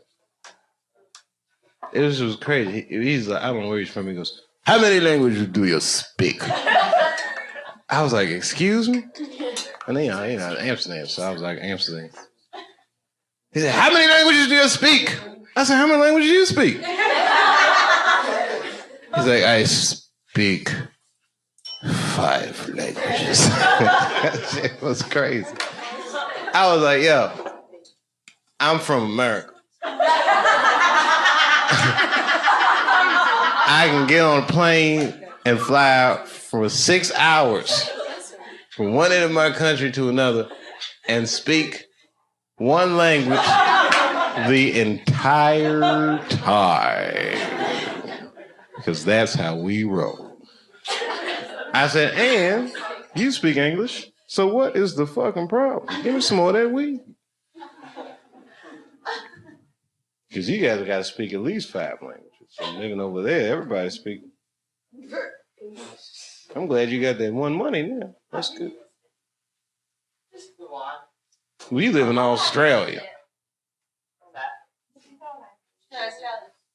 English is not your language anymore. You know why? Because Black Americans got a hold of it and tweaked it. We tweaked that shit. I was watching the news today and they were talking about the bling at the Oscars, and I was like, really? The bling? You made that, Silva? You made that up yourself, white folks? You did it yourself? This is like a bizarro world. Take it easy, fellas. This is like the whole world inside out. That is all the imageries. It's fucking crazy. I live in a bubble. That's what they do. They do that in England too. They put celebrities in the bubble. I seen Amy Winehouse in the British tabloid. And I was saying, well, you might want to rethink that rehab thing. I've never looked at a celebrity and been like, I'm worried for you. But she literally, like, it'd take a lot to worry me. I was like, you need help. Like, I would, she doesn't know me. She probably doesn't even know who I am, but I would stage an intervention. You just read about it in tabloids. Black man breaks into Amy Winehouse home, smack on the face, says stop doing drugs, and snuck out the window. I wouldn't even take nothing. I'd just be like, stop doing drugs, Amy. No, I know, but this one's special. I got a carton. Hey, you want one? It's an American cigarette. I like it. I like the way she said that. I'd love one, please.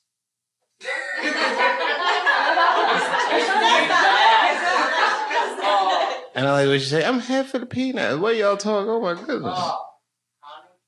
Oh, here you go, man. Stop being a bitch. That's good. Yeah, help yourself, man. We're all in this together. I'm going to get you guys through the experience of spending this much time with me.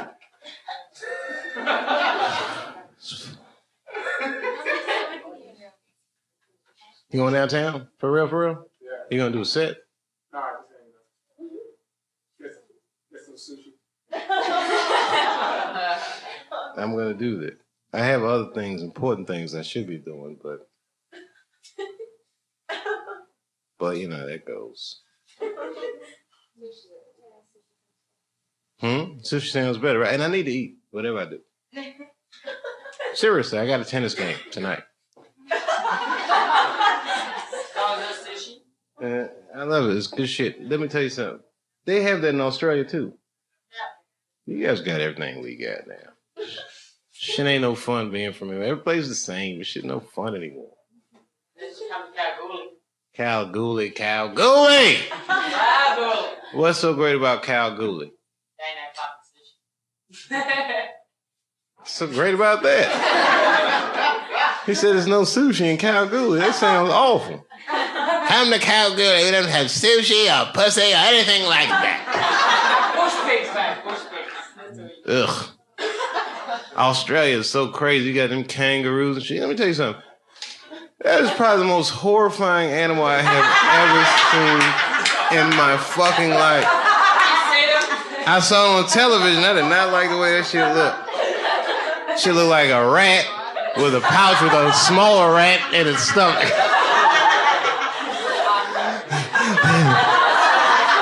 motherfuckers like this, and a baby be in that pouch. I said, this shit is disgusting me. It's the fucking creepiest animal I have. I wish they ever. were friendly.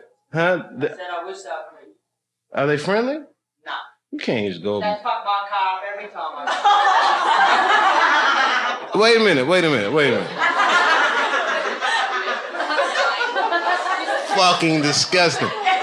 A kangaroo smashed your car. fucking bigger than us, mate. They're on the road everywhere. And I heard they box. They box. They box my car in. They jump in. They're big. Like this? With the Yeah.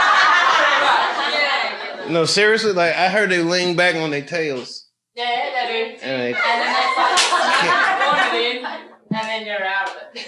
it's fucking crazy. Not me. You might be out of it. I'll fuck that kangaroo up. Can't be back. I'm not smashing your car. Not my spree wheels. 110. That kangaroo, you still lose. Wow. What if you die? You can die that way. What's that, sir? They can kill you Yeah. with them strong ass feet. Yeah. Straight through the windscreen. It's fucking crazy. Could you imagine dying like that? Could you imagine if you're like, Dave, they come and think, it's Earl. What happened to Earl? He got raped again? No. A kangaroo kicked him in his stomach and he was dead. Kangaroo.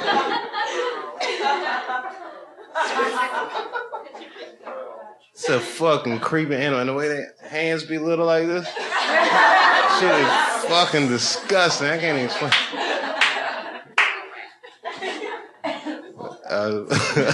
Yeah, it looked like a rat with another rat, with a smaller rat in the pouch. Fucking disgusting. You ever catch a rat in New York? And you ever see them rats when they be eating? Isn't that shit gross? You ever see them eating something that they don't want to run away from? They just look up like. Ugh. It's fucking nasty. Where I live, I got like deers, raccoons. You know what's ugly is you seen a possum? They don't got those in England, do they? Shit's a fucking ugly. They look like it look like a rat that just woke up. Oh, his hair be all matted and look. And because they can't see good, they're nocturnal. So I'll drive and my headlights will be on. I'll be this close to them, they'll be like, it's fucking nasty. They're gross. We got a lot of animals like that in America.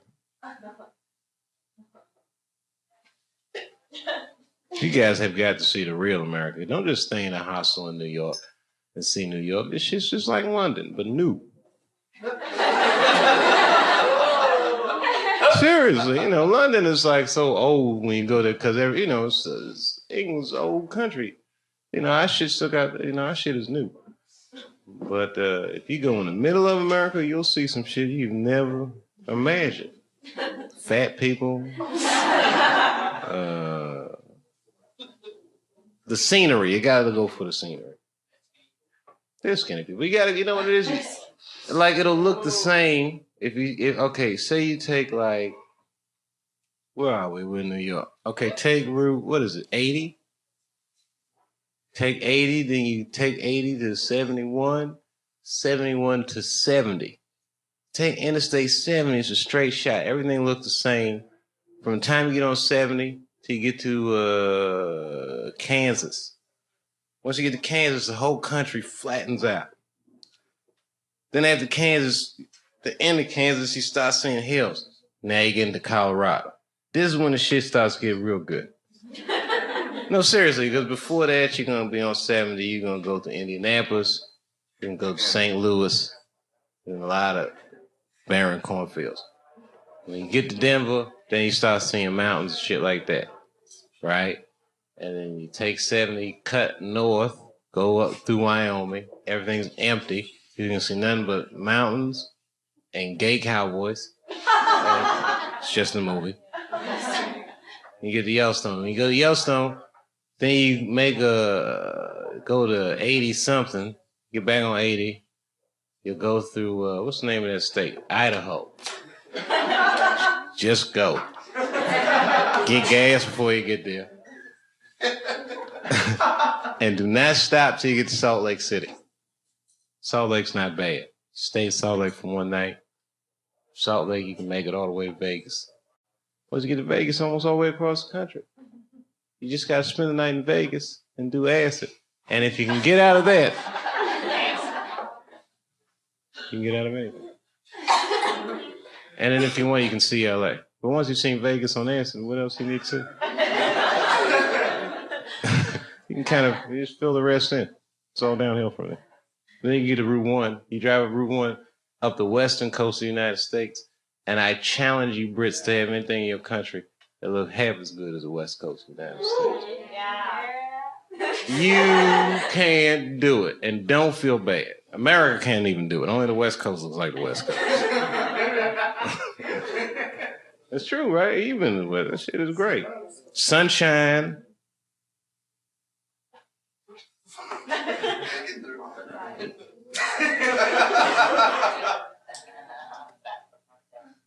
You know I'm just jealous because you guys are British. Don't be. I'm a nationalist. I'm sorry. You know, a black man started the American Revolution, or what you might call Civil War. Crispus Attucks threw a snowball at the British soldiers, and they shot him in Boston. For black man's first experience with the disproportionate response of the police.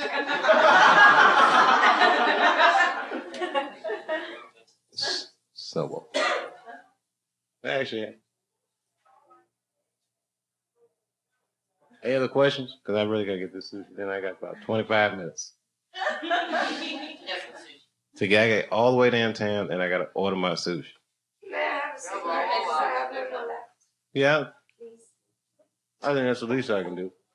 Oh, you want to go out tonight? What you trying to spend? You trying to spend hostel money? It's New York. This is one of the most expensive cities in all of America. So I'm not sure where you should go, but I know who knows. Strippers. Go to a strip club. On my list anyway, so it's all good.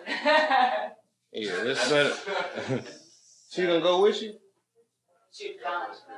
Huh? Oh, no, don't go to the strip club. No, I don't go to the strip club, man. Come on, there's titties everywhere. Go see something truly New York. Go to the 24-hour Apple store. That shit is great. Ain't no strippers in Kabul. Any place with kangaroos and no strippers, I have no interest in. Oh, we got some Europeans and prostitutes. Oh, that sounds much better. Calgoon, get me a t-shirt. I'm on my way. Calgoon. Oh, there you go. From Her Majesty with love. It's James Bond movie. Thank you. No. Thank you. I can't believe you guys sat through this entire show. And you know what I'm going to do? I'm going to make t-shirts for people who can survive my show. And I'll make it so that it won't even be a show anymore. You know what it's going to be? It's going to be an endurance contest between me and my audience. But I can't do that at a concert. The concert, I have to have an act. Here, just little no consequence. People always ask me, you're a comedian. What happens if you tell your jokes and nobody laughs? Nothing happens. Absolutely nothing. And that's the beauty of my job. It's really a no-risk scenario. And I'm sorry I talked all your time up. But I'm only coming around. I'm like, hell, he's coming. I'm never here. And it's just your first 2 years of doing comedy. 3 years from now, I'll be a has-been. It'll be a wide open playing field. You'll be like, I remember him. They'll be like, who? That's serious. That happens. I've done that too. But you know what? Oh, wow. Wow.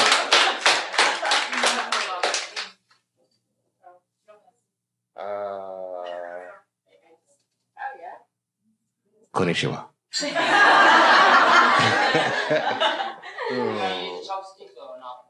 Do I know how to use chopsticks? Shit. I be chopping it up with the chopsticks. Yeah, I'm good with these. I'm nice with these. But I still wanted to go because I got a whole ritual. I need green tea. I'm just kidding. That was very nice. You know, she's from England too. Yeah. But we actually poached her. She's an American citizen now, aren't she? Yeah, that's right. She gave up health care and all those good things that she had. Come live amongst us. How you liking it? How are we treating you? We're different kinds of people as Americans, aren't we? In New York, well, in New York's a whole nother shit. Even if you watch the local news, which you might not have in the hostel. But they always say this thing, and the thing that gets on my fucking nerves, actually, because I don't live in New York anymore. But I was like, and now for a look at the world beyond New York. They're great. Go fuck yourself.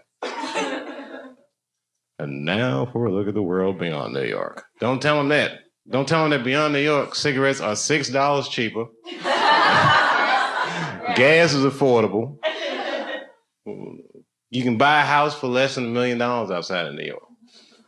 And you can't buy an apartment. You know, the average price of an apartment is in Manhattan? $1.2 million. Maybe not a lot of pounds. That's a lot of dollars. Yeah, I can't, yeah.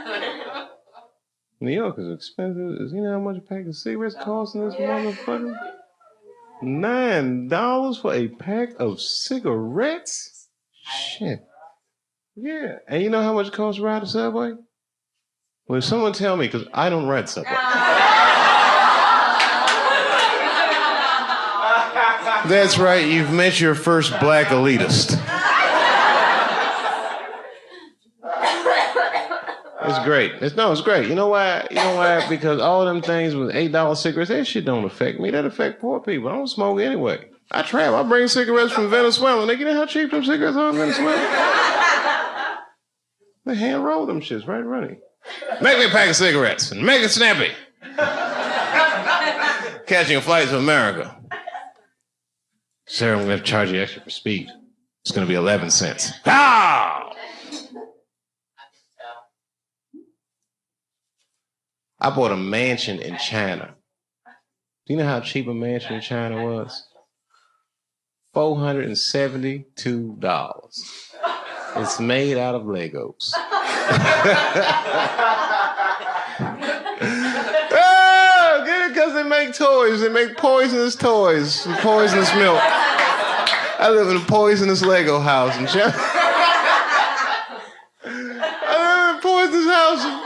It's made of Legos. Nothing? Okay. That's good. I live in a house made of poisonous toys.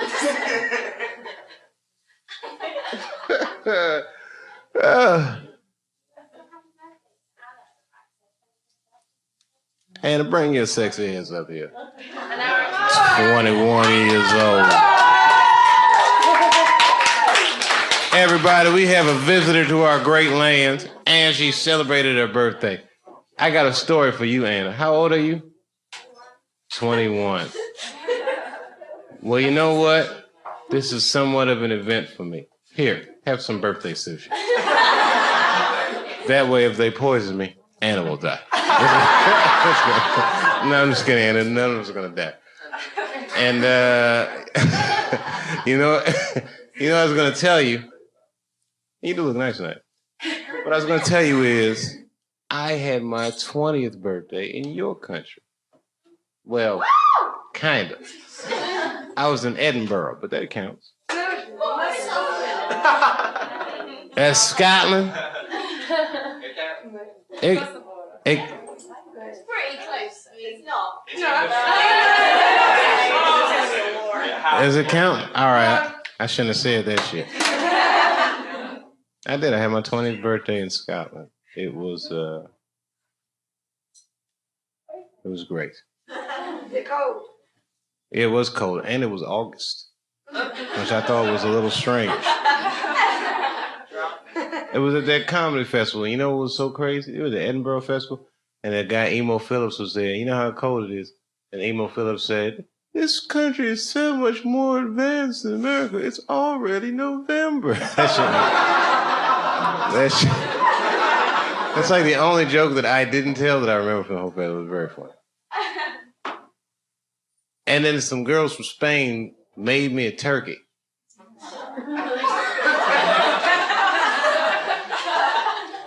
I've had adventures too. I was around your age. And then later on, I came to the house and it stunk like holy hell. And I thought that a mouse must have died in there. And then I realized that we had left that stanky ass turkey in the oven and it had just rotted. Yep. And back then I had a CD player and I just brought Cypress Hill. It was the only CD I had with me. So all the trip I kept listening to that. I want to get high, so high. I want to get high. This is before ringtones, before you used to hear the song all the time. I want to get high, so high. To this day, I can't listen to that song. Yep. Hello, Sushi. I'm still going downtown. Do you speak Korean?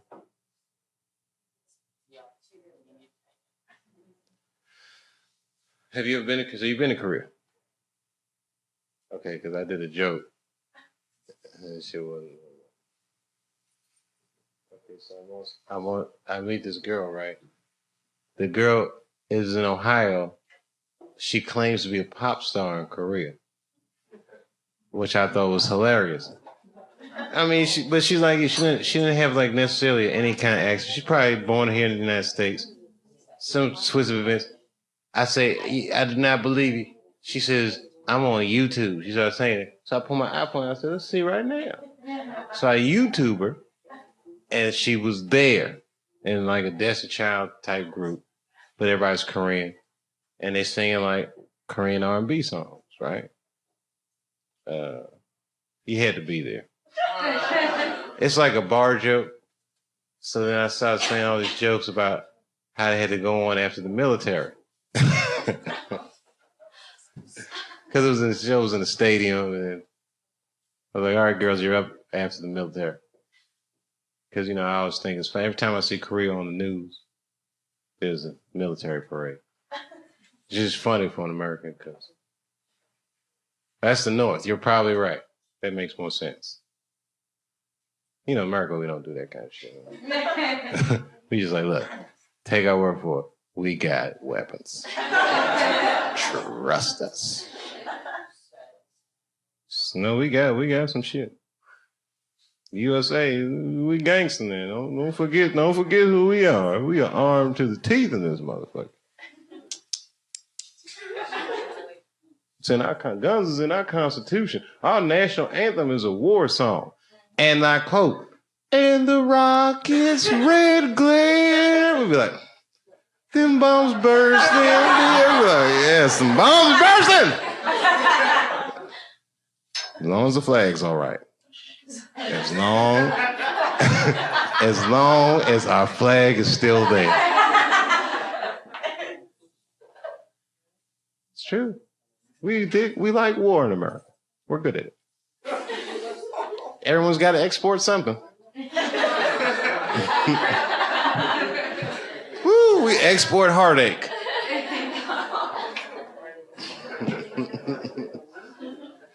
We recycle. People. Sushi, anyone? Would you like some American sushi? You sure? It's American sushi. It's made out of actual Japanese people that we killed during the Second World War. Pretty damn yummy. I'm just kidding. I'm totally joking. But we did that. That's what's so crazy about being an American. We did that. And we consider that a good thing. We firebombed Japan. and dropped 2 atomic bombs on them just to see what would happen. Oh shit, they work. The rest of you countries can't say that, can you? And don't let Iran even try to get a toaster oven. We will bomb them to the end of time. Well, you motherfuckers making toast over there? What the fuck y'all doing? Niggas is trying to toast. Are they trying to toast bread in the Middle East? Is Israel okay with that? Hello, Israel. They are trying to make toast. What? You gonna let them make toast? Where did you get those bagels from? And I made them be like, what? I'm just trying to toast my bagel. He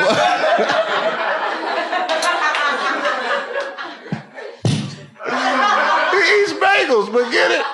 Because he's a dumb thing, but then at the same time, he enjoys a good bagel at the same time. Because everybody's so crazy.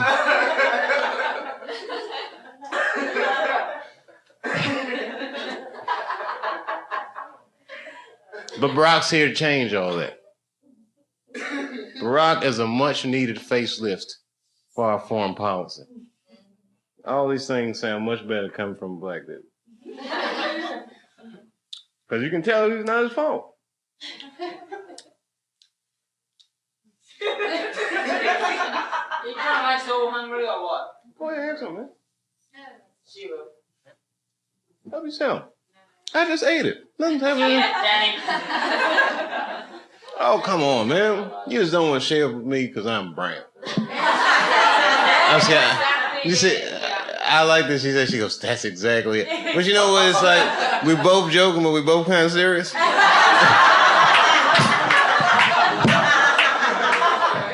know, I'm just playing with you. But I would share with you. You know why? Because I'm not, seriously. I like saying racist jokes because it's part of my culture, but... Try it, Danny. So I know where to take you out tonight. Go give it a try. Look, I got a bit for us. No. I thought he was talking about me. I thought he was like, holy shit, didn't they get a little weird for a second when he's like, go give it a try. I was like, really? Go on now, try him out.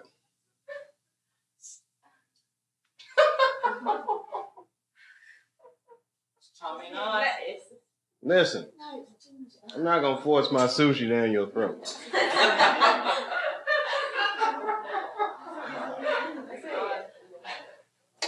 I'm totally joking. I like you guys, by the way. And I think you're going to make it.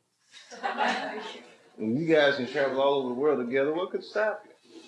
I'm going out. No. This guy's fucking crazy. And I mean it in a good way. I'm crazy. I'm the one eating sushi for someone just handed it to me. I don't know what to say. I'm a risk taker. I'm just kidding. I know you wouldn't do nothing. Hey, can I have some more soda? She called me baby. That shit turns me on. I like sexy talk.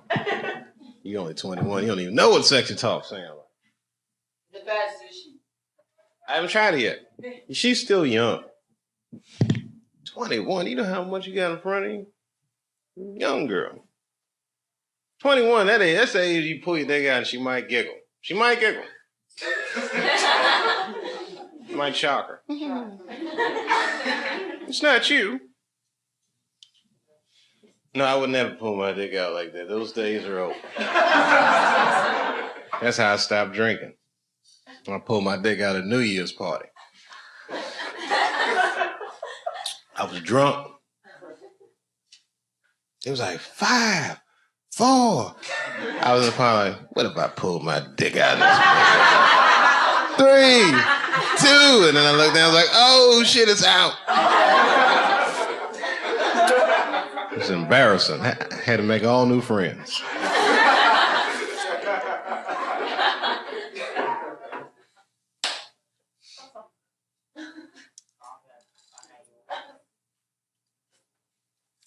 So tired.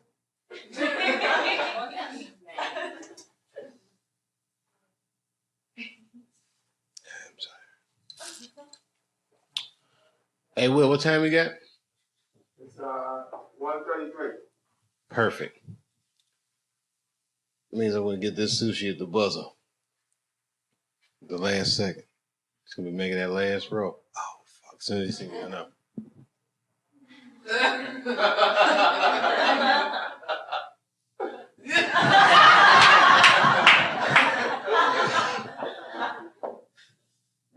They know what I like. Fresh fish. Spices.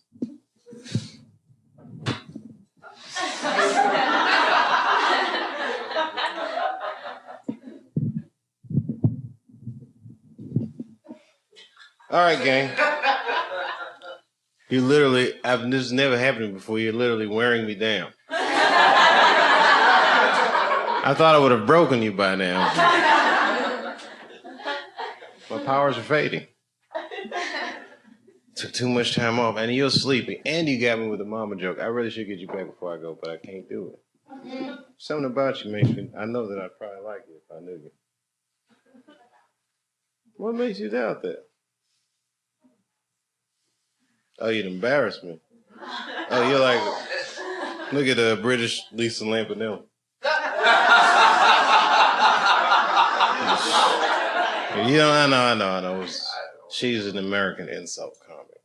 But it's funny because she's kind of famous, but all these guys, like, they probably know her person. But she calls herself the queen of me. But I think the real queen is just if you wanted to be. Here, truce. I want to start up. Live a little. There's something to do in that hostel besides playing Uno with all these people. I know what goes on in those places. And she's only 21. You guys think I'm asleep. But I'm awake. And you think I don't know. But I do know. And I'm going to tell you something that might surprise you. Everything that I say is the truth. And that is a lie. And that is the truth. Think about that shit for a couple minutes.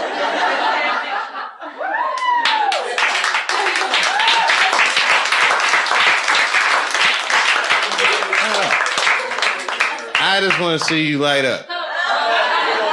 And then when I see you years from now in the hospital, and it's like, it should have been you, Dave. But I quit smoking years ago.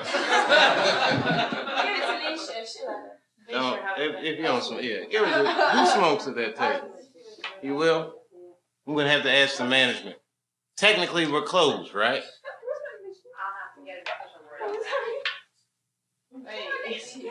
I can't jeopardize their liquor license. You see, I can smoke on stage because it's actually considered to be part of my act legally.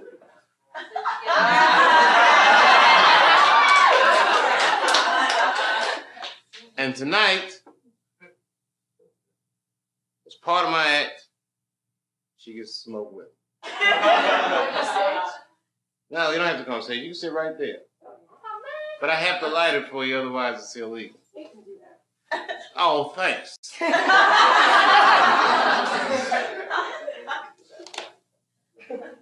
And what's your name? Leisha? Good to meet you. Licia? Okay, just making sure there's no CIA in it. I've been having a lot of strange coincidences recently.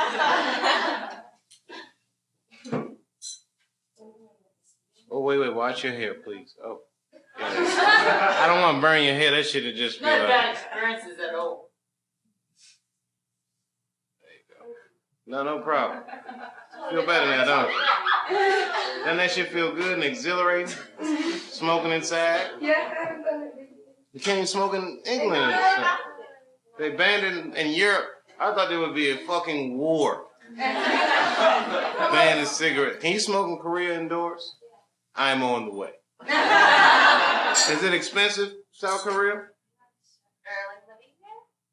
Visiting. Can I rent a flat? How much? $1,500 a month, one bedroom. I'm only gonna stay for a week. Pocket change, shit. I forgot you spend pounds. That's like $750. I'm on the way. Is it hard to hook up those flats? Reggie McFadden. Is that Reggie? Oh, my fault. You look just like Reggie McFadden. I'm sorry I did that to you. The lights are bright. You're a comedian though, aren't you? You're just a regular guy. Regular dude with a ball head. And you just walking up the street. Just walking on bartender. Oh, you was a bartender Yeah. at one of the bars around here. Yeah. And then you looked on that little TV screen in the front. I saw you. And you saw me and you were like, I haven't seen this episode of Chappelle. That shit is happening now. And you know how to live. You walk right in the door. It's like, I'm just going to get a glimpse of this dude.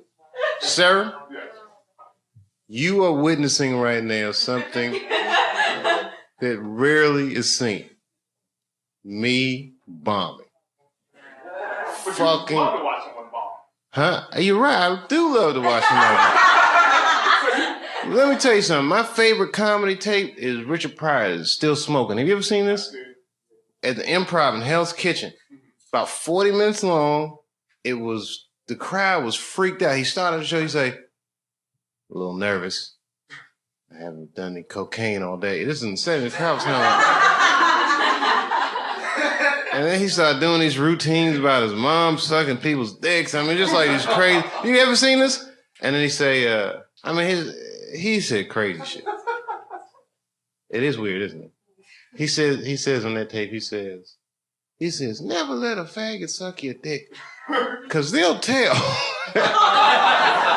And the crowd's just like, this is the weirdest. It was so fucking weird. The thing I like about the tape is this. Okay, so he does all these routines. He bombs. You can tell he's kind of nervous because, he'll say something real crazy. He'll be looking there. He'll say something crazy and he'll look up, look at the crowd, like, just see what it does to him. He starts freaking him out. I can tell he's even freaking himself out, which happens. It was good, though, right? And then at the end, they show the list of all the jokes. You remember this part? They just cut to it. And it's like a list of jokes and his handwriting, some of the words are misspelled and shit.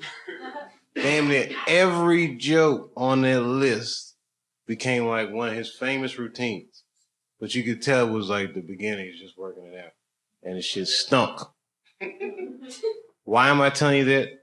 Because I need you to know that Houston rapist shit is fucking hilarious. I was telling male rape jokes tonight, sir. You missed it. I did jokes about bombs bursting in the air and eating sushi made out of Japanese people. I was saying like really crazy stuff, but I don't know. One of these shits might be a winner. Maybe. Useful. The Brits don't think so. Your comedy's a little different. Just a little bit. When I go to Britain, I have to do they like a little more thought or preparation than me. You guys got a little more polish to your shit, doesn't it? I think so. No? Who's your top comic right now? I remember Lee Evans from my 20th birthday party. He was at the Edinburgh Festival that year, and he won the Perrier Award. Lee Evans. He was in the Something About Mary movie.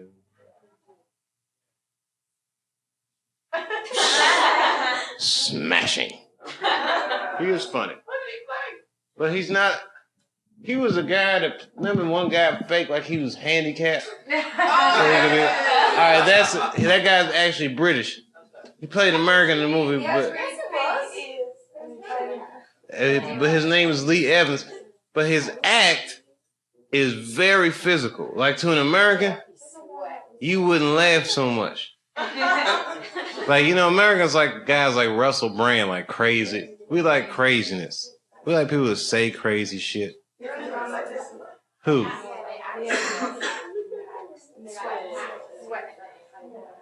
Yeah, your comics like to act more. And if American comics, they'd be like, you're fake! It's true. And Australians, you guys are more like us as far as your comedy sensibility, because you're a penal colony. Totally joking. Totally joking, sir. None of them. That you're a penal colony. I don't know if that's true or not. I just heard. It isn't? Were we a penal colony? I heard that about America. Is that true? That America was a penal colony and we just rewrote our history? No, we were pilgrims. Penal colony? No, we was holy rolling.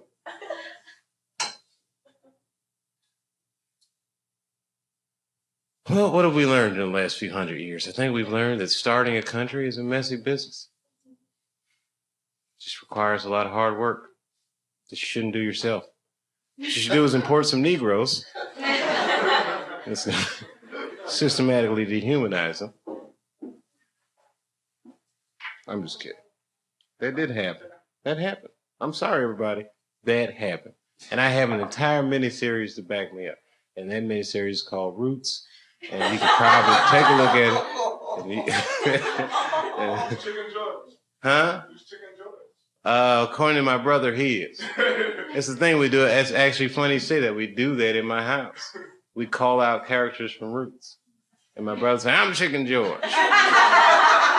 And I say, I'm Kunta. And it's kind of fitting. You know why? Because Chicken George was a strategist who fought chickens and via his chicken fighting skills managed to get himself free and his family free. I'm Kunta, the runner. I'll come back for you. And then I get caught and I'll be like, I was going to come back, but I got caught anyway, so don't worry. And I guess my sister would be like Kizzy. Remember Kizzy? And Kizzy was writing on the table and he smacked it. Shh, you can't read. It used to be illegal for black people to read in America. Did you know that? It's true. Even now.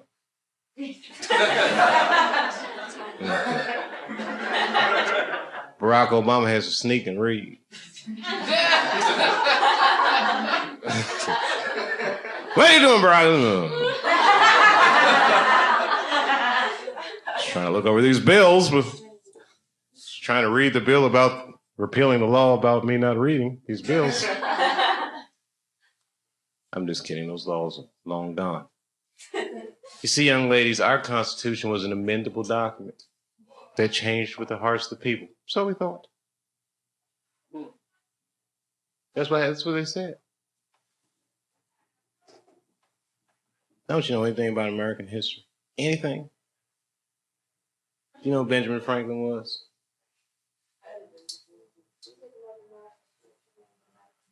Oh, modern world history is mainly American world history. Still on top, son. Can't stop. Won't stop. America. That was funny. After 9/11, America was like puppy. They don't want to see us shine. Haters.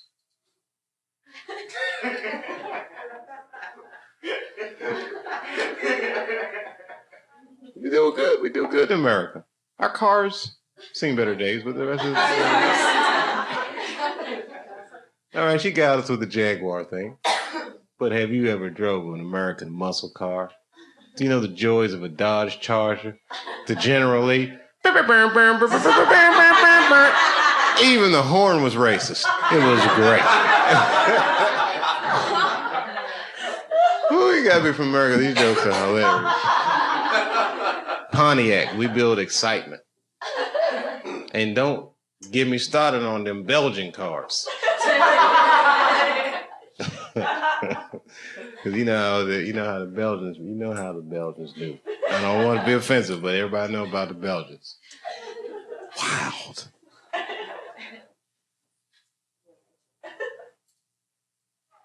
I like England. I do. I more than like England. I love it. I have great. No, you sound way better than that. You sound better than me, Dick Van Dyke, and all the rest of us that can't talk like you. But There's just a couple things that you don't have as good as us. There's only a couple. Hip hop music, you haven't caught up. And I hate to tell you this, you're never gonna catch up. Not in that genre. And you never had a Richard Pryor. Your country could never produce a Malcolm X, nor would it. Nor is he necessary. America is the kind of country that creates the necessity for its dissenters, kills the dissenters, and then celebrates. And that will never happen in England. Not with no black Malcolm X, no black nationalists, because it's... You don't have roast dinners. Huh? You don't have roast dinners. What's a race dinner? They have race dinners? Oh, we don't have roasted dinners. Well, let me tell you something. We don't want roasted dinner. We want sushi. No, listen. All right. You guys dress better. Maybe not than New Yorkers, but you dress better than most of America. But you don't have good food like we get. Like, no, every time I'm in England, I be eating at Pakistani restaurants, Jamaican restaurants. Our English dish is not. And every time they get, no, you guys will be like, would you like some haggis? Haggis?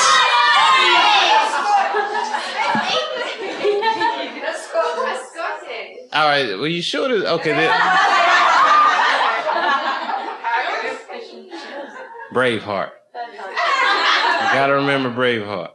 That line exists in the hearts of people. You know, I once met a girl, and she tells me, I said, where are you from? She says, well, I'm half Honduran and half Nicaraguan. And I was like, whew, you should take the lines on the map seriously, right? That'd be like me saying, I'm half from Ohio and half from Michigan. It just seems like it's not that far away. Although I did meet somebody from Cardiff. Right. And I could tell he was from someplace that wasn't England.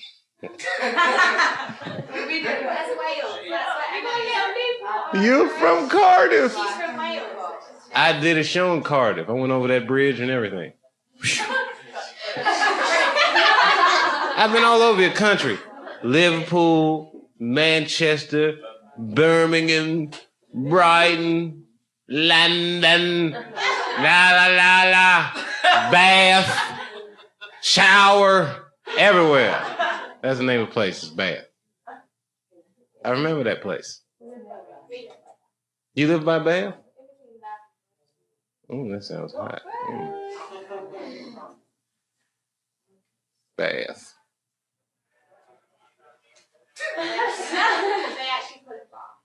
You do call it bath. And when you jerk off, you call it wanking.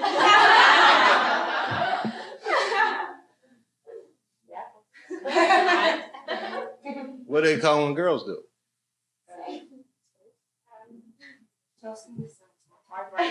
You call it tossing yourself off? You toss yourself off. Oh, no, I didn't. I'm not getting it. You ever see one of them things where you just push it and it start going click, clack, click. That's a good jerk off joke there. The whole room sets off. Hey, where you going, miss? Gonna toss off. That's good. I just wanted you to say that so bad because they were just talking about. I know you got other things to do. This is how we relax in America. We talk dirty in dark rooms. Giggle about it. Is it alright if I go to the toilet after going in? No, we're free here. So don't have to explain myself. Not only can you go to the bathroom, let me tell you what else you can do. You can take your shirt off in America. I'm just kidding. Sorry, I'm getting a little desperate. Sushi spot's closing on me. I literally have important things to do, and this is just, I can't even tell you how much fun this is for me. You know why? Because as weird as this is, I just think it's great, and I will deny that I was ever here. So my reputation will be intact. That's good. What reputation?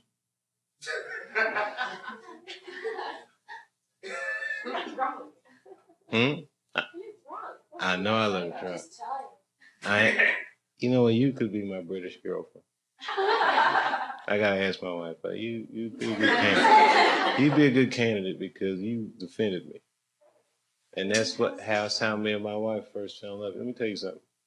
Back during our courtship, right, our sexless courtship, I used to have all these schemes of how I'd get her to sleep with me. One of the schemes was that I would invite her to a show. This is a pretty harsh story. I said I'd invite her to a show, and then I'd wow her with my blah, blah, blah, blah, blah. You can imagine how that scheme goes. But the plan went horribly awry. I was at Caroline's. I'm sorry to bring up another club. That's what I was. And it was some kind of weird function there that night. And I was heckled by a lady, one of the rich Upper East Side women, code word for, rich white lady. And the only reason I mentioned she's white is relevant to the story is that in the course of heckling me, which you heckle me, I don't really mind, but you gotta remember the circumstances. I got a girl that I'm trying to impress, and I'm a lot younger. And in the course of heckling me, she called me a monkey. We right, which has this weird racial overtone. And, again, now, even if that happened to me now, I don't think that it would have done as much to me as it did at that moment. And at that moment, I was like furious because this girl was there, and I fucking flipped out. I Jeremiah Wright it out on this bitch. I was just like, yo, bitch, if you shave a monkey down, is it black or white? Answer the question. I started going all crazy. And as I'm yelling at her, I see my girlfriend, there's my wife, she gets up, she starts walking towards the door. So now I'm real embarrassed. And as she's walking towards the door, she walks right over to the lady's table. And she leans into her ear, like a whisper. And she says, "You are a fucking cunt," real loud. I mean, screamed it in her ear, and I was on stage like, oh my God, I'm falling in love. Little did I know that years later, all that anger would be directed at me. Life has a funny way, But like I said, you could be my British girlfriend because you see the defendant. She wasn't pissing? She wasn't taking the piss.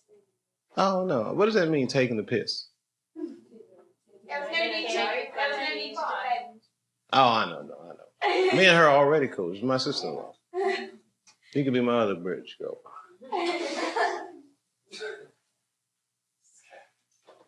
All you have to do is plant a flag in something and it's yours. If history has taught us nothing else. And that's why America owns the moon. And you guys can enjoy our moon. You're welcome to look at it. If you're going to go to the moon, you're going to have to call us in advance so that we know that you're going to go check. Yes, you can own parts of the moon. Oh, you have a part of the moon in your house? Okay, that is actually property of the United States of America. And now you're going to have to return that moon chunk. I don't know how you acquired a chunk of our moon, but you're going to have to give that back. It belongs to American taxpayers. And we've got to pay China back. And that and that little moon rock is part of our business plan. Yeah. It is something kind of crazy about this. America owns the world. Y'all should have thought of it first. But no, he didn't. The moon was there the whole time. And we was the first ones to be like, son, let's go to that motherfucker. Yeah. I don't know why nobody else started that shit. But I'm glad it was us. Don't you feel lucky sometimes when you look up at the moon like, look at that shit. Oh my goodness. It's the foresight of our leaders. It's useful too. Glad we have it.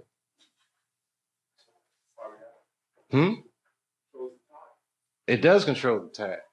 That's why nobody fucks with us.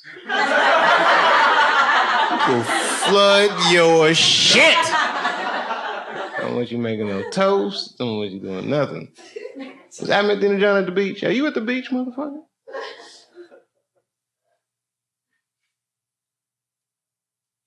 The moon is powerful, that's right. It controls the tides. There's something else the moon does, they said. It has cheese in it. There you go. Scientific fact.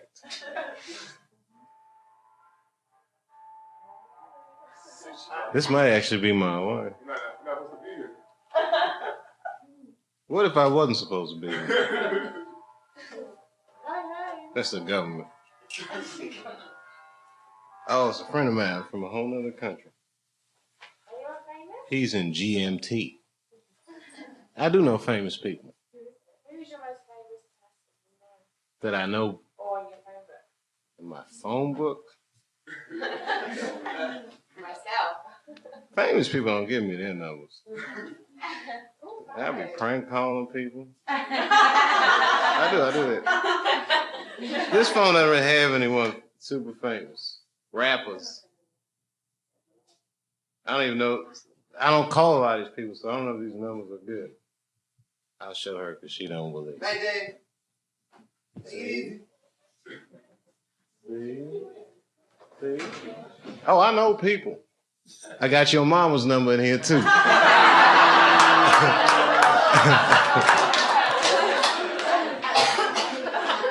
But it's not under her name, it's under Don't Pick Up.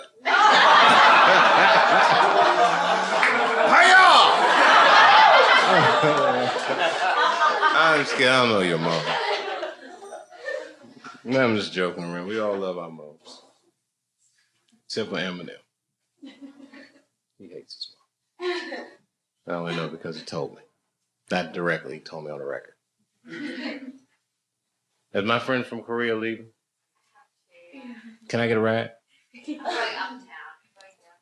No, I'm going uptown now. I'm going uptown. No, just kidding. I'm not going uptown. And I'm going west. Where you going? Oh my gosh. Wait a minute. This might work out. Hey, where are you going? I'm stovetop. I'm staying. Are you really roommates? And what about you? I wish I lived with them, but I live downtown. I wish you lived with them too, because this shit would be just too much.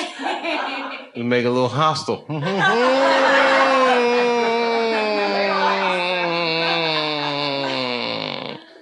And by the way, I'm joking. I respect you. I respect your womanness, whatever that is to you. No, I'm serious. I said the most fucked up joke the other night to my sister, and I wish I could remember. And it wasn't my sister, it was my wife. No, it was funny though. It was funny. What were we watching? Oh, we were watching a DVD of that movie, Unforgiven. You ever seen this movie with Clint Eastwood? So it's the beginning of the movie when a girl gets a face cut up, and then the guy brings her horse, and she goes, "A horse? A horse?" She goes, "We might be whores, but we're not horses." She said, "We might be nothing but whores, but we are not horses." That was my wife, and I said, "She's a feminist."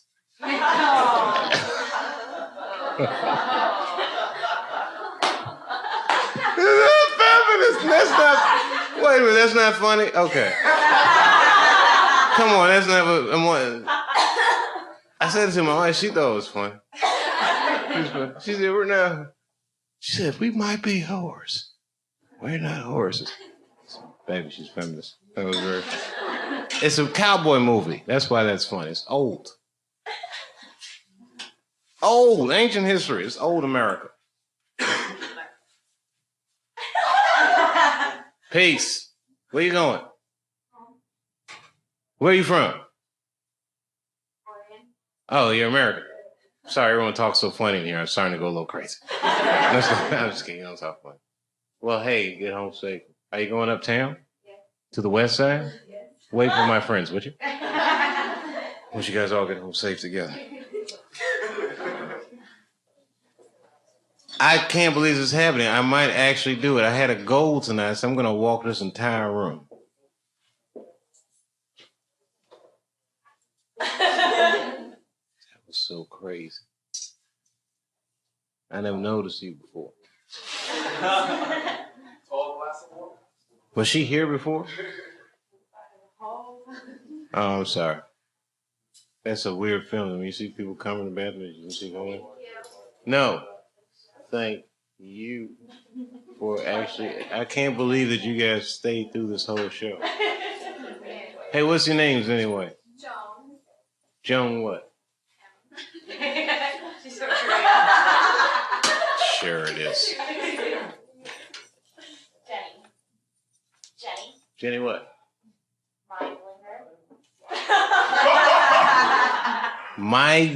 Say it again? Glinger. Are you an actress? No. I would say if you are, keep that name. Jenny Glinger. Glinger. I said it right. It's Hungarian. I knew it was something. Johanna Gusman. What is it? Johanna Gusman. Gusman. Yes. All right, this meeting is adjourned. You guys are supposed to do the British. Here.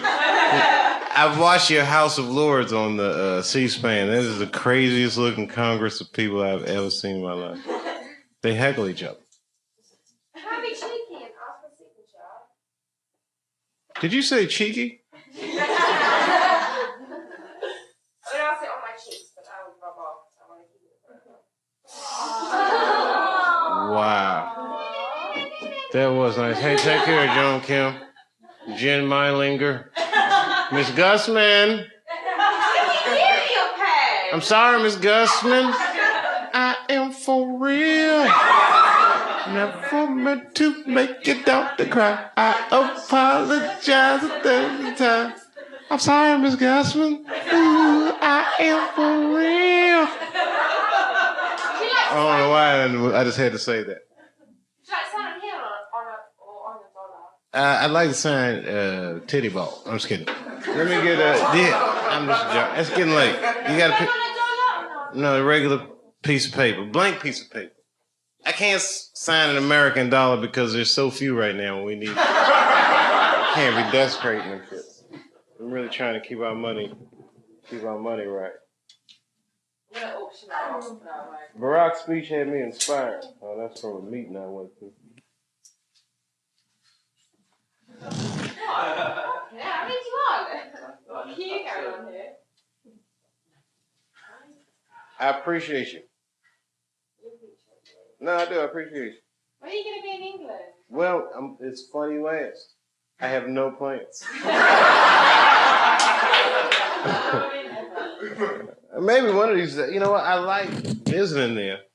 Only reason I don't go there more, honestly, because it's so expensive, and I haven't been working. It's cheap. Hmm? It's not cheap. No. Not now. Compared to here, it's like the same.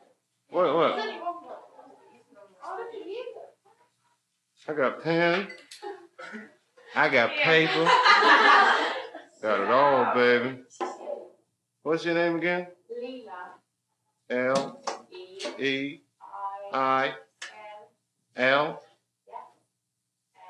Don't touch the sides.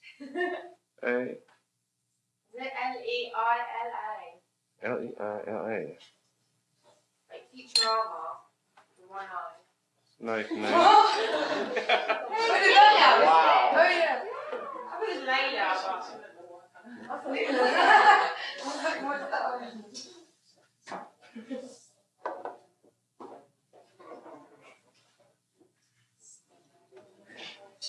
Why is like naughty on the end?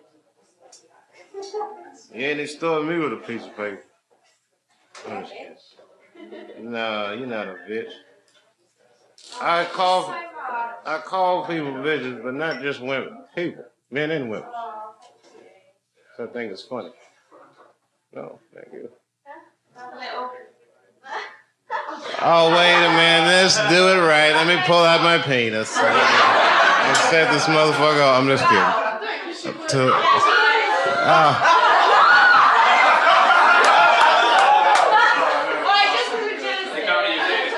Finally, a closer. You know, you can't find that last joke, and the lady was like, hey, I'll get off on that. Oh, yeah, I got blank paper. You know, the only thing worse than getting walked out on by the crowd is signing for it. And I'll do that. Because I have that much.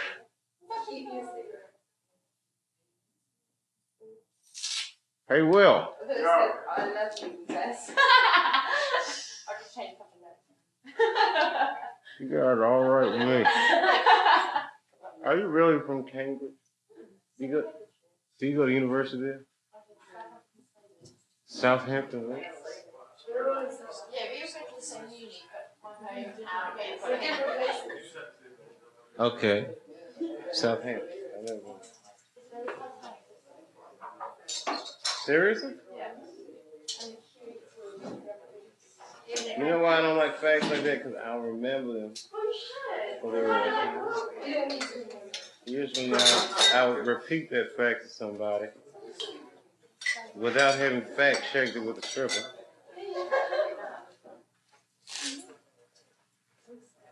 Hey, oh, I'm sorry about that. No, thank you. Keep smoking. It's bad. It's bad. We got to stop.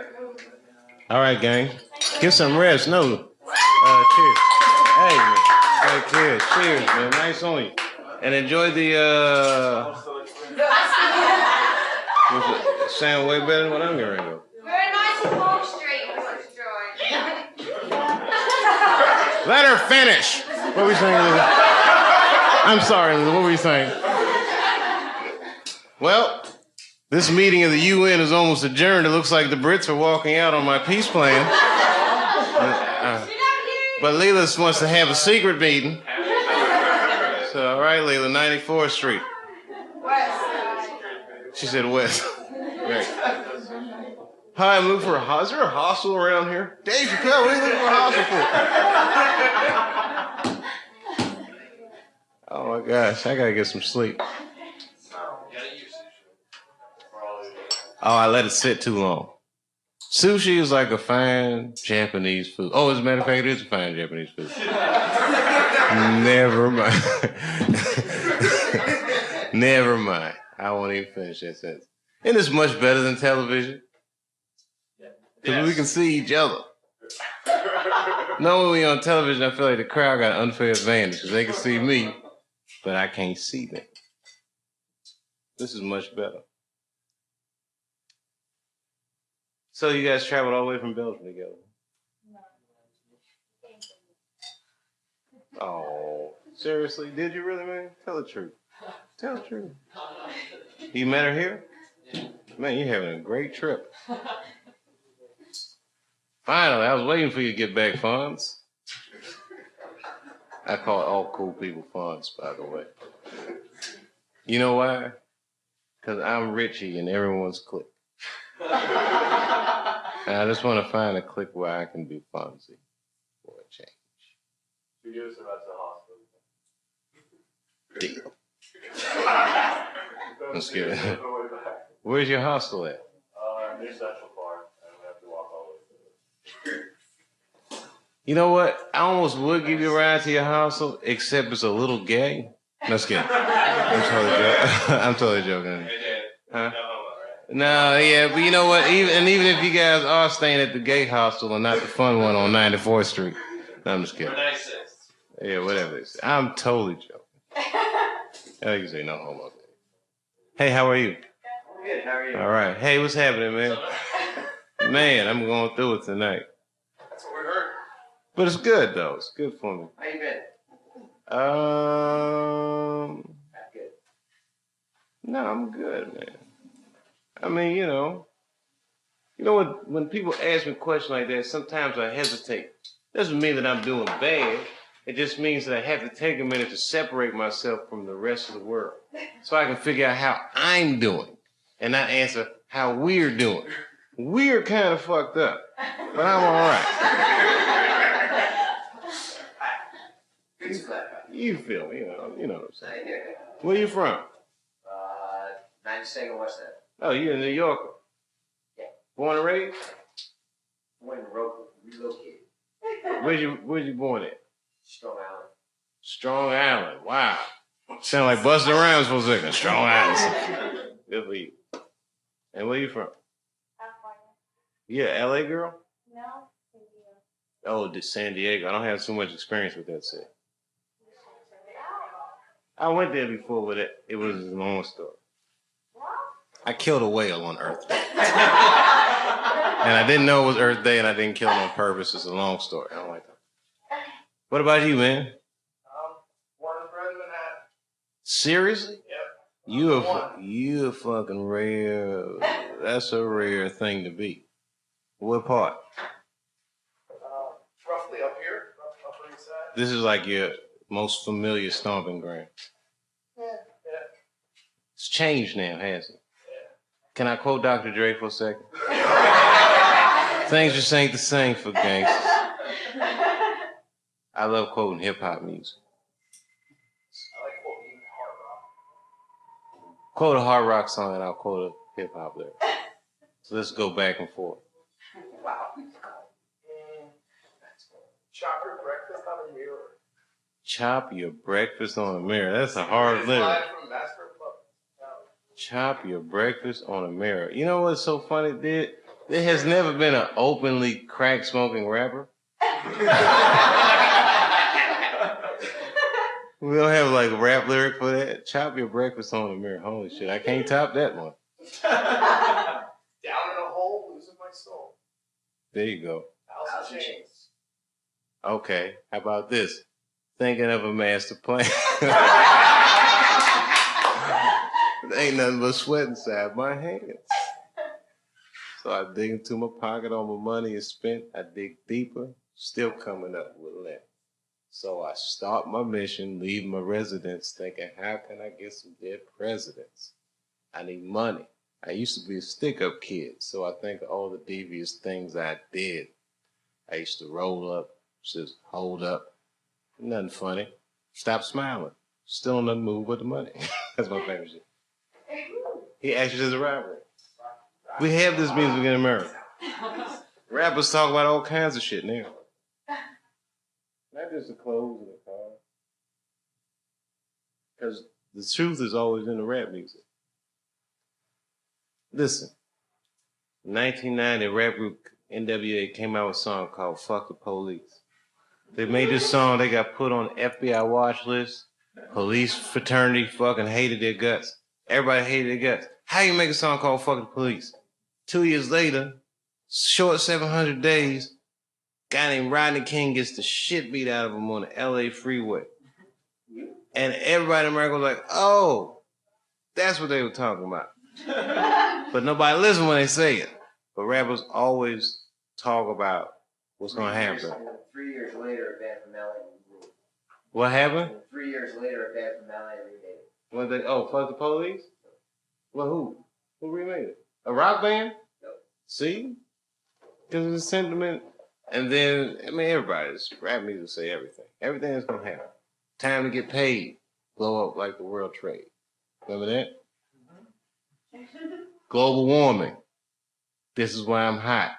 This is why I'm hot. See? That's good. It's out there, though. You know why?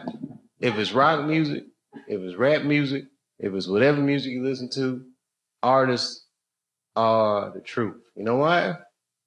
Because everybody gets information, but only artists can interpret information on an emotional and an intellectual level simultaneously. They can make you think and feel about something at the same time, no matter what kind of music it is. That's why whenever a society goes through its turmoil and the government wants to repress the people, they always go after the artist first. Always. Always. Always. But if you tell pussy jokes, you're safe. Just as long as you don't tell no political pussy jokes.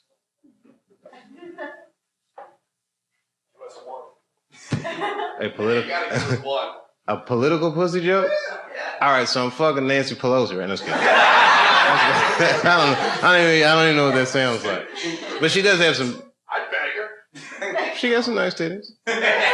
Sarah Palin? Yes or no? No. Yeah. No. I like this guy's standards. He's like, yeah. Yes. Okay. Now play hockey. I know. That's the thing. We need to see. I like that though. You know why? Because if you can imagine yourself having sex with a woman like this, do you know what that means? That means that you look at powerful people as people. No, it means Oh, I'm sorry, I misinterpreted you. Turns out it means he'll fuck anything. I thought. musician and a bartender. I'll fuck anything. Are you a musician for real? Okay, what do you play? Guitar. Rock guitar? And you 10 bar? Kind of. You 10 bar and you play rock guitar. Do you know what that means? You're a bartender. Wow! You're my best friend. Holy shit, that's your best friend that said that? I know. Imagine how good a bartender is. No. Yeah, that's true. It means all of those things. It also means you have an exciting life. Pretty good. It's an exciting life. You play music. And even when you bartending, you get to talk shit all night. It's great. Are you his girlfriend? No us. Are you in the band? No. I work with him. I thought she was going to be like, I'm the tambourine player. I'm not a groupie or a player or a follower.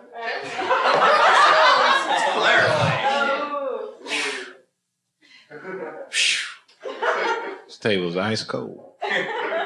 See the distance here? No, my fault. Nah, it happens. Oh, thanks. You know, we met my friends from Montreal, haven't you? You speak French at all? Well, not like exactly. We're living in Montreal in school now. From Honolulu. Oh, where you from? T-Dot? Not Vancouver. Vancouver. You from Vancouver? I'm from Russia. You're from Russia. Now I got to quote Rocky IV. Let's get it. Did you live in Russia? Yeah, most of my life. Really? Yeah. You missed the 80s. I don't miss Russia at all. You don't miss Russia at all? Let me tell you about, in America in the 80s, we used to make movies and talk about Russians so bad. Every movie. Have you heard of a movie called Red Dawn?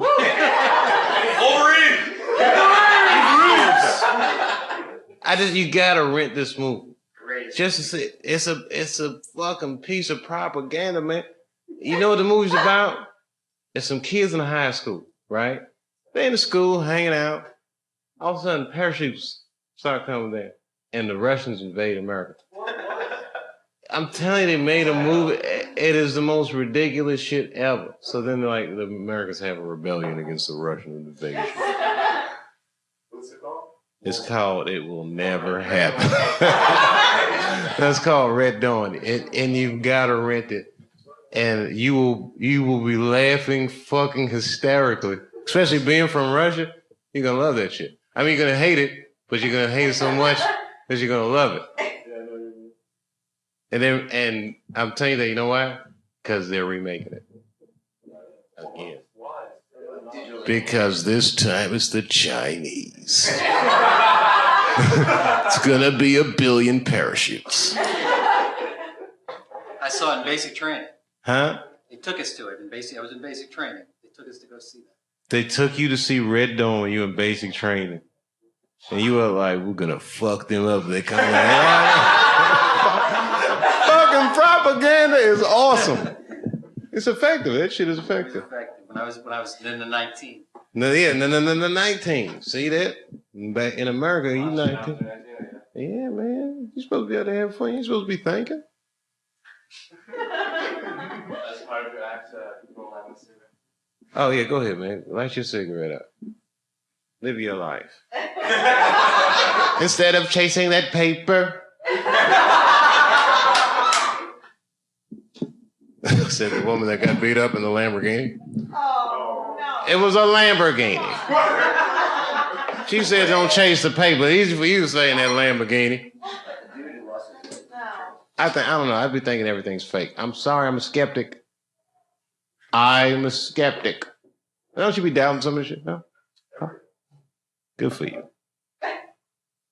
Question is, this guy just said, "I'm doubting it." I used to be cable's hottest star. At least that's what they told me. Hello, darkness, my old friend.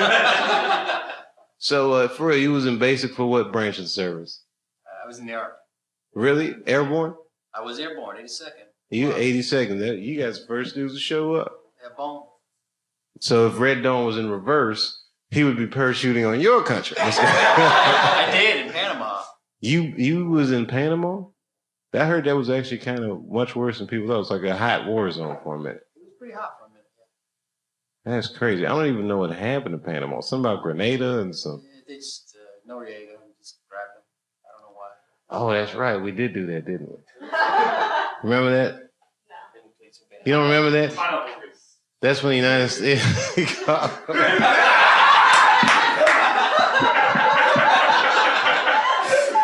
Yeah, what he just said? He called Noriega Pineapple Face. What'd you go to high school with him? Hey, Pineapple Face. Oh, that was fucking awful and hilarious. How many people was in Panama? Was it a huge operation? Like 3 battalions, maybe 6,000-7,000. Wow. That was crazy. They just like arrested that dude, didn't they? Yeah, it took a while. He was holed up. Yeah, he was holed up. They had to drive him out. They used speakers and they played music and drove him out. Oh, that works. If you go to Panama, like Old Pass, you can see some of the bombing areas. I might need to check Panama out. You should. Birthday at me, Canal. Cigarettes are like $1.70 for a pack of Marlboro. Oh, I know about that. You get like a liter of rum for about $3. Holy shit, this guy's got like all the supply lists now. I can't believe it. Can you fucking imagine? That would never happen here. Could you imagine if, like, I don't know, someone invaded America and arrested our president? There's no fucking way we would let that happen. You couldn't arrest an American president. Who's gonna arrest him? Mr. Bush, you got under our ass. Shit. The fuck out of here.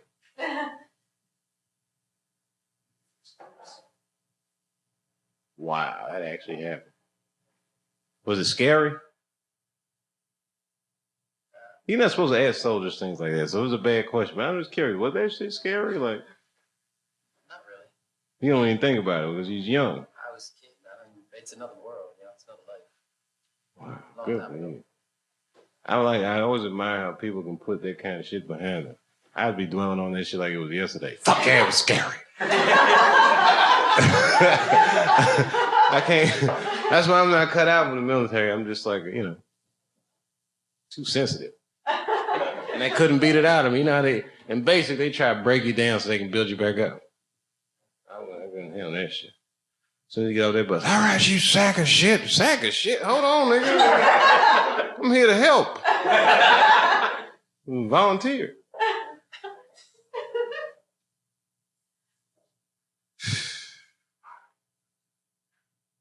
Does anyone hear a stripper that can fact check something? Well, I heard a stripper. It was. Now, strippers, this is an established fact from early in the show. Remember, we discussed this. That strippers is like street Google. Like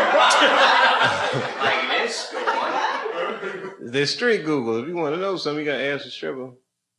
These guys are in bands, right? So you say you're in a band. But your band's starting out, right? Just say it was your band starting out. I don't know what stage of the game you're at. But I remember when I was starting out on the road, right? Back in the day, comedians, people be on the road, they want drugs or anything. They got to ask street Google, they ask stripper. Stripping, everything. About every place you go, if you go to a stripper, that's like getting a timeout, but they put shit that's not in timeout. You never heard that? He's my stripper. He gets everything. Are you really like street Google, man? You just pretty much Google anything you want now. I guess you're right.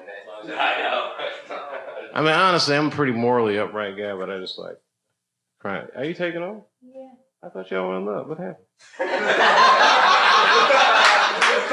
They sat through this. How you gonna leave this Belgian guy here by himself? He don't know this. He does not know this country. They rape men in America. He's just gonna leave this guy to his own devices. Come over here. All right, now we all gotta get the fuck. Every guy in the room is like, because we don't know about it. The Houston rapists might travel. Hey, no, thank you. I can't believe y'all stayed that long. You don't have to stay if you don't want to. As a matter of fact, if I was you, I might go. I might go with her. You taking off? Yeah. You sure you're gonna leave him? Don't take him for granted. Haven't you seen The Reader?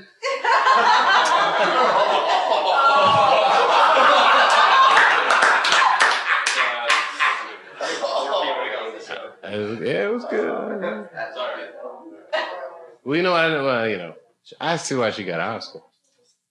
But you know what I didn't like about it? I don't like movies where the music got violins in it.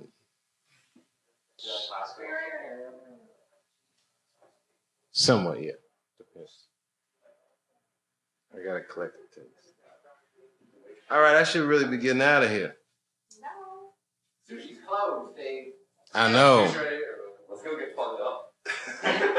I like the way that guy thinks. That's the old Dave. You know the baby on the corner?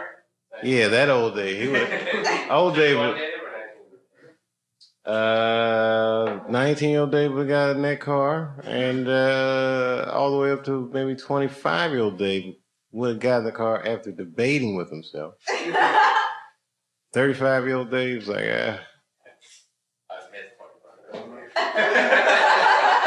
parts of him. I just don't think I have the physical stamina to be 25-year-old Dave. 25-year-old Dave could not eat for 4 days and smoke weed the entire time. It was amazing. No, you know what I mean? He'd be on the roads, like, I'm smoking some weed, get some coffee. Hey, welcome back.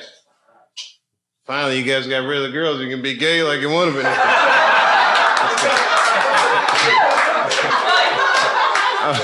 I'm totally joking. They just had like the hottest girlfriends and then girlfriends left, and then he comes back in like, this is gone. Thank you. But that's and then he's traveling right from Australia with his girlfriend, so you know he might need a breather.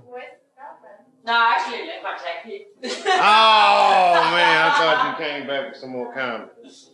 You know what? You're right though. I gotta get out of here. Where are you going? So we had last. Where have you got to go? I'm going to the Four Seasons. I'm going to go to my room. Yeah, well, you know what? You know what I like?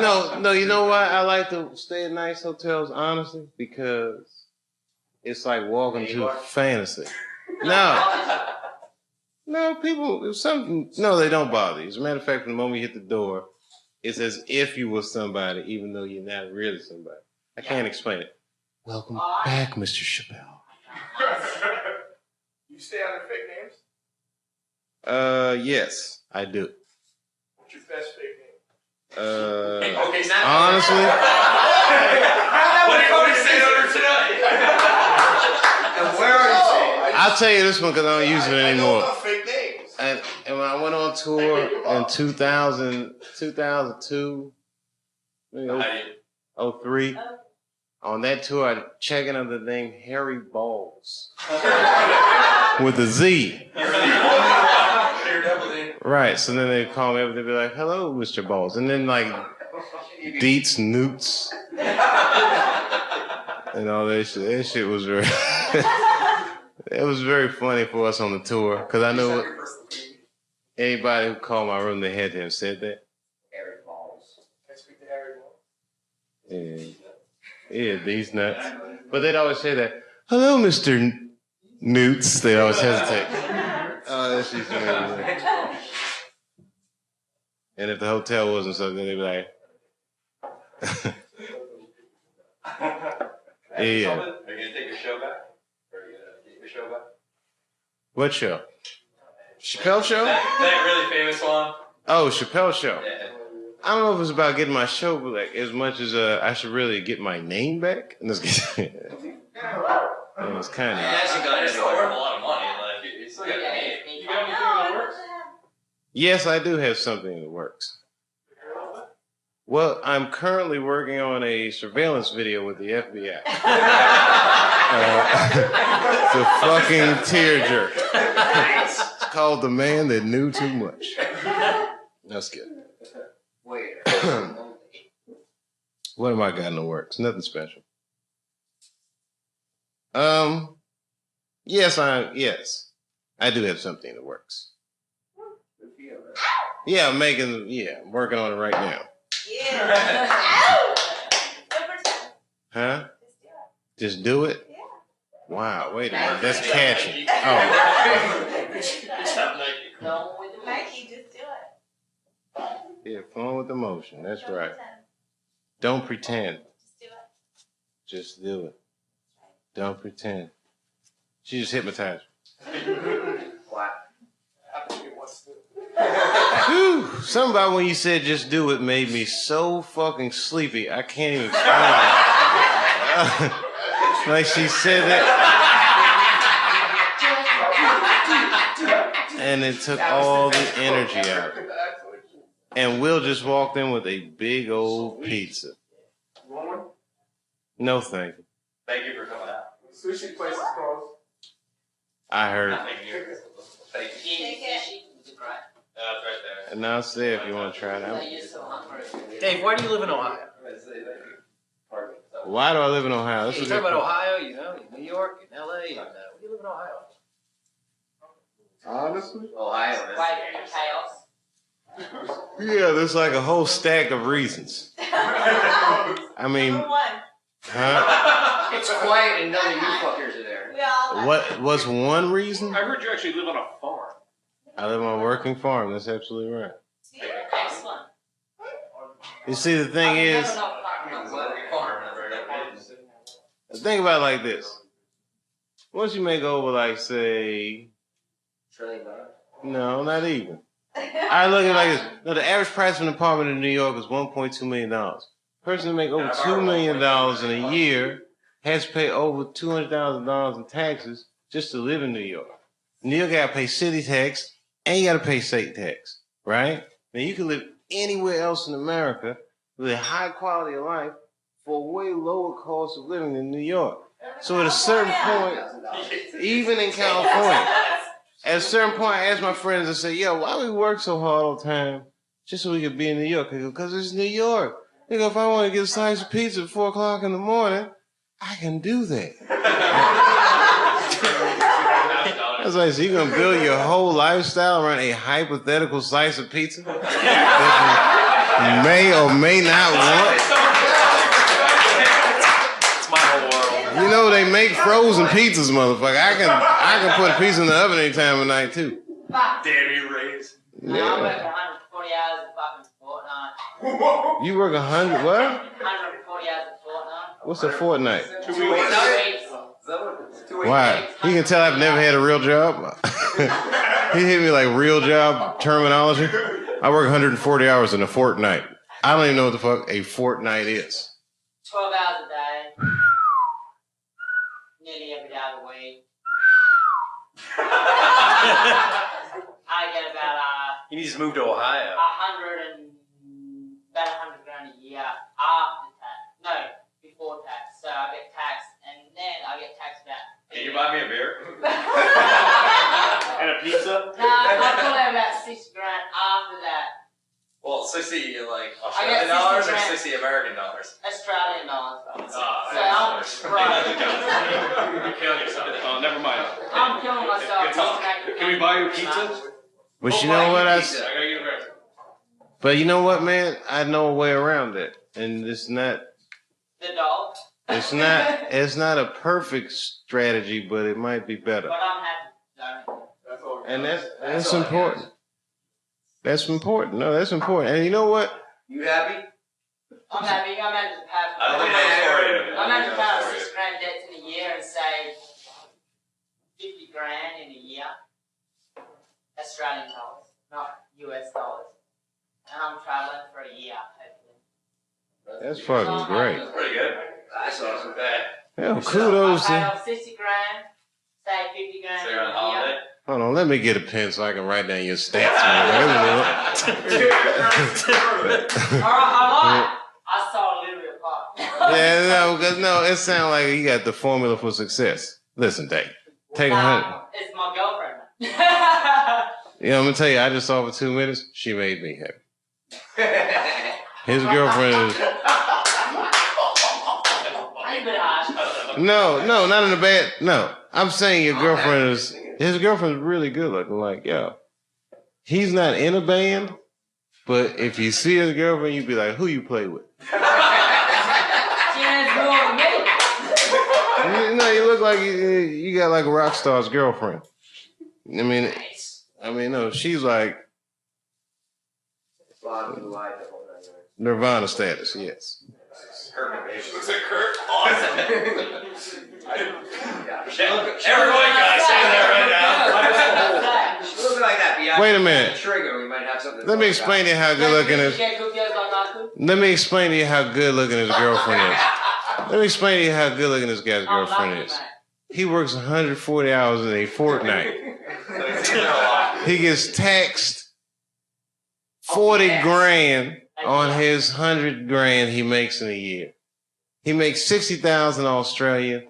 The exchange rate is $1 every $4 Guy makes $25,000 a year. Working every day on a fortnight. Wait a minute, let me finish. He was one of the happiest people I've met in the last 4 days. What does that tell you? His girlfriend looks fucking great. Mate, if you have nice sex, I get it every night. I need it. Have you ever met somebody like that? Aussie. Yeah, no, it's the guy. That's not all of it, trust me. I've had someone. No. Everybody jump on the fucking kangaroo, mate. Fucking rude. Woo! You know what, man? You broke everybody up into groups.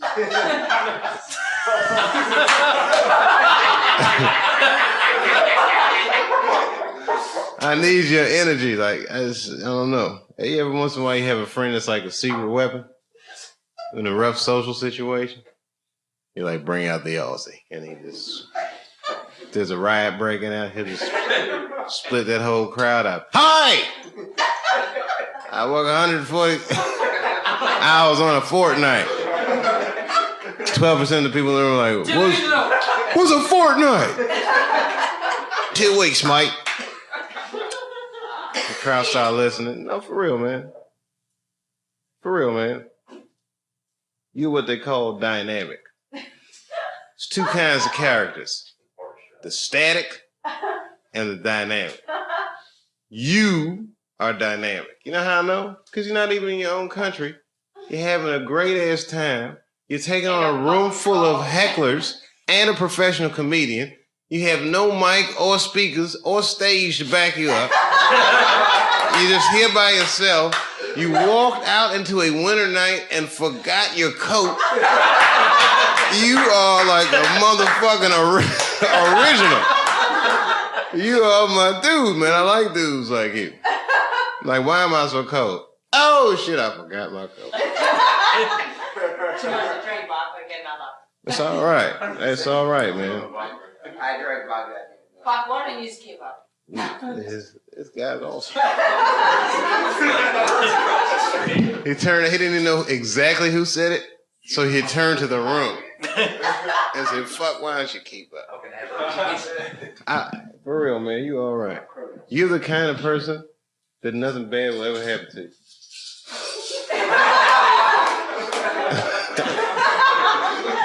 Mate, I've got stomach off for fucking 2 days now. You had stomach ulcers for 2 days and you're still giggling it up and drinking? Don't you see your Teflon? You are like the bionic Aussie. They made them for $6 million minus the exchange rate. I'm gonna get another drink. Wow, think about that. If I had taken that $50 million deal, I could have bought bionics. If a bionic man only cost $6 million, Australia. I could get That's partial fuck all bionics. then. I wouldn't even do my whole body. I'd be like, Oh, man. he's saying that he's having a good ass time in whatever language he speaks. Aboriginal. Yes. Anyone can translate that shit? Just tell me what you're saying. Aboriginal. I know we missed a lot. Have you ever been to a show where an audience member gets ripped on by other audience members and the comedian can't really defend them that well?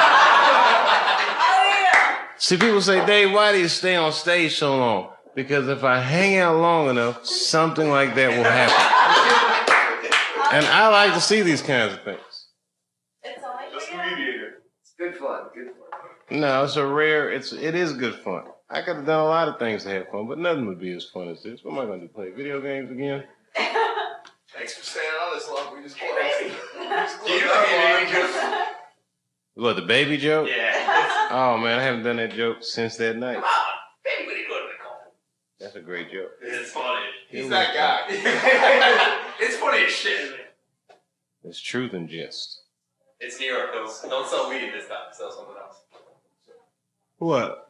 I don't know. Whatever people. People sell weed in New York, I'm sure. Really? Are we keeping you here? No. I don't mean that sarcastically. Like, No, I mean Ayani. Oh, no, that's just, listen, I have physical limitations. Don't tell anybody. But I'm sleepy. But I enjoy myself. What time is it again? 2 o'clock? 3 o'clock. 3 o'clock. All right, that's fair enough. Thank you for being on 2:45. Fair enough.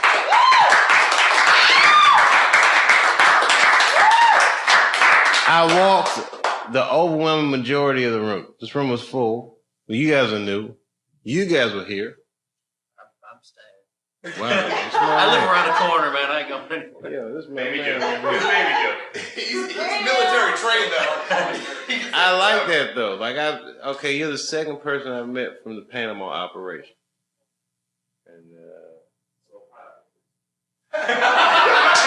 And I can't believe you just said that off the top of your head. And they were arresting, of course, President Pineapple Face of Panama. You know, Manuel Noriega heard you say that. It He's still would in probably jail. hurt his feelings. Yeah, He's still in jail. he'll man. never get out of jail. Never get out. How you gonna get out of jail after you got arrested by the army? That's a bad sign. You know what that is? That's like when you're in Grand Theft Auto and you get all 5 stars. That's an army. Noriega got that shit. He had 5 stars in Grand Theft Auto and got caught.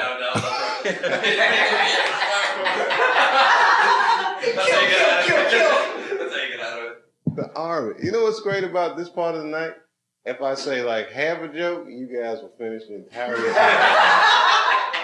that. I can just lay back with a pen and paper. Is some good material tonight? No, you know what's the funniest thing? I was just thinking like a minute ago, I'm not going to remember anything with this. I'll remember Tell something. baby Come in joke. flashes though, that's okay. It'll come back to me. It's there when I need it. Strip on Australian guys. I That's know. all I'm gonna remember. That guy was great, dude. The You Last see- Supper of Pussy. Now that was a line. Oh, that was funny. It was, yo, you Oh, missed we missed it. that. We missed that. There was all this whole table was all hot Do it girls, again. He's trying. and I said it, and then it was the Last Supper. Listen, it was hilarious. Maybe not to you, but I'll remember. hey, he's back. Thank God. Hey, man, we getting ready to go. Hey, Fucking criminals. You're off the pages of life. What happened, sir? Do you know what I love? What do you love? You're so trustworthy. Oh, that we didn't go through your jacket? Why would I steal your jacket in front of all these people? Not you. Oh, that's true. The crowd. No, Oh, no. man, you're blame him. No, I'm just joking. Well, you know how them Belgians are. I'm just joking. He is Belgian. He's all right. This guy's all right. So I'm drunk. No, I didn't know. Didn't know? Don't ever admit that. We don't drink, man. If you can keep yourself I do every controlled, now and then. Shh. Sorry. I don't believe it. He's on the piss. Fucking criminals. Have you ever been with someone that's pissed on himself because he's drunk? I can act normal, but. Cut to the inside of his stomach, is also eating it up and shit. Like a piece of chicken.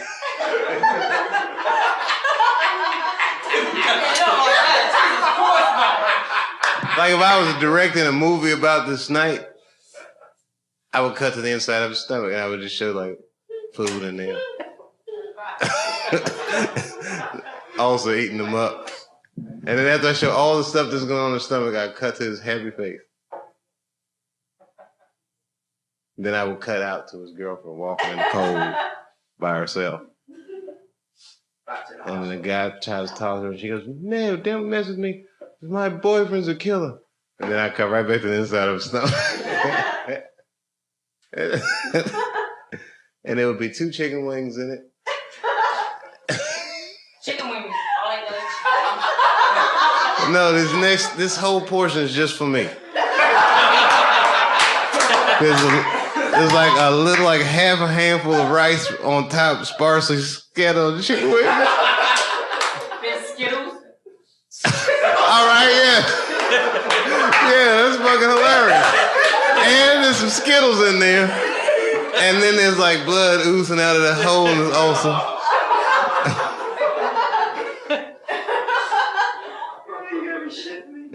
And you know what I do, just to be stupid about it?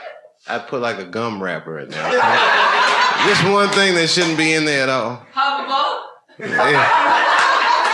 All right, it could be hubba bubba. Oh, you know, not even a gum wrapper. You know what I put in your stomach? Okay, so it's 2 pieces of chicken, half a handful of rice, blood is dripping out, and then on top of the rice, the crowd gonna look at it, what the fuck is that? And then pushing slow. And you're gonna look and it's gonna be the head of one of them little Lego men. Just a little Lego head. What the fuck? That's a joke I'll remember. Do you remember the joke I said? I have a house. I had him build a mansion for me in China. That's right, the Lego house. Right? And it was built out of Lego. Out of toxic Lego. And I live in a house. Yeah, I live in a house made of poisonous toys. Something like that.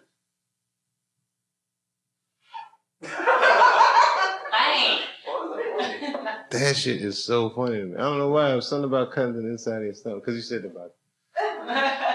All right.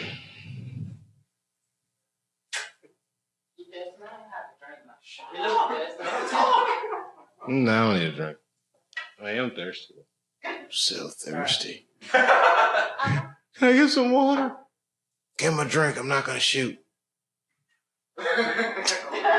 Unforgiven. Unforgiven. That movie was great. The last scene, we'll chase that son of a bitch all the way down to Texas if we have to. And he's standing right in the door. Who owns this shithole? You, fat man, speak up. I do. I own this establishment. I bought it from Greeley for $400. Step aside. Should have armed himself. Wow, he's shooting, that's right. Well, you, sir, are a cowardly son of a bitch. You just shot an unarmed man. You should arm himself. I'm gonna decorate his pub with my friend. Give me well your money. Killer of women and children. Yeah, that's right. I kill women and children. Cut everything that walked or crawled at one time. I'm here to kill you, little Bill. That's kind of what you did to Ned. Remember that shit? Oh, yeah, I don't know. I study movies. Yes. Yeah, study moves. Is that water? I don't drink that. I'm just kidding. Totally joking. Yeah, I really got to get out of here. I'm exhausted. No.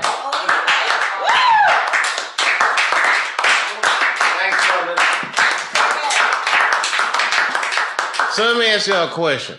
Before I go, just answer this question. I need a quick reality check. What is going on outside of my bubble? What the fuck is going on? Recession! Oh, I know about that. I know about that. Go and have a good time. Pineapple Express. But I'm trying to figure out okay, what are they saying about me outside of this bubble? They still got the DVD, man. Do they say Shit, man. Having a good time. That's all I know. That's right. I need to I'm sign. gonna go back to my office and tell you what I saw you. Do what you want Thank to do. you. Everyone wants to know what happened. Do what you want to Yeah. do. Do they really care? They won't believe. They won't believe. Do what you want to do. You were the biggest name ever. Am I right? Everyone wants to know what happened. He knows I'm right. Really? They haven't figured that out yet? Really? No one wants to know. Look, Rick James died. Everyone wants to know still what happened. Am I right? Family man. I left. Do what you want to do to make yourself happy. You were still the funniest person in the game. You're still the funniest person ever, but people want to know what happened. You heard that guy from Belgium? I'm the funniest person. You were, hands down, you were the funniest person in the game. Well, you know what it is? Who are you? That's what I'm trying to figure out. I'm Chris Rock. Oh my God! Your vocabulary gets so much better. All you need to know. Let's get No, for real? You were. Seriously, no, I'm in a You're bubble. the biggest name in the game. Everyone wants to know what happened to you. Yo, for real, it's what happened. Where'd you go? Seriously, did people even care about that? Nobody really. Everyone cares. Yeah, but they don't know. They don't know. We can. Okay. I care. You're still the funniest person. Thank you. Thank you. You know what, though? That's not even true. You know what the truth is? I don't think I am the best comedian. I am my own personal favorite. And that's fair enough. Yeah, that's fair enough. And every comedian feels that way about themselves. Honestly, you're still hilarious. I hope so. Don't lose that confidence and come back and show us all something funny. Well, you know what, man? Even if that falls apart, I'm not worried because I have a Lego house and China to fall back on. Baby, get inside the house. But everyone has their favorites. Everyone, you're right. Everyone does have their favorites. Cut to the inside of the stomach. All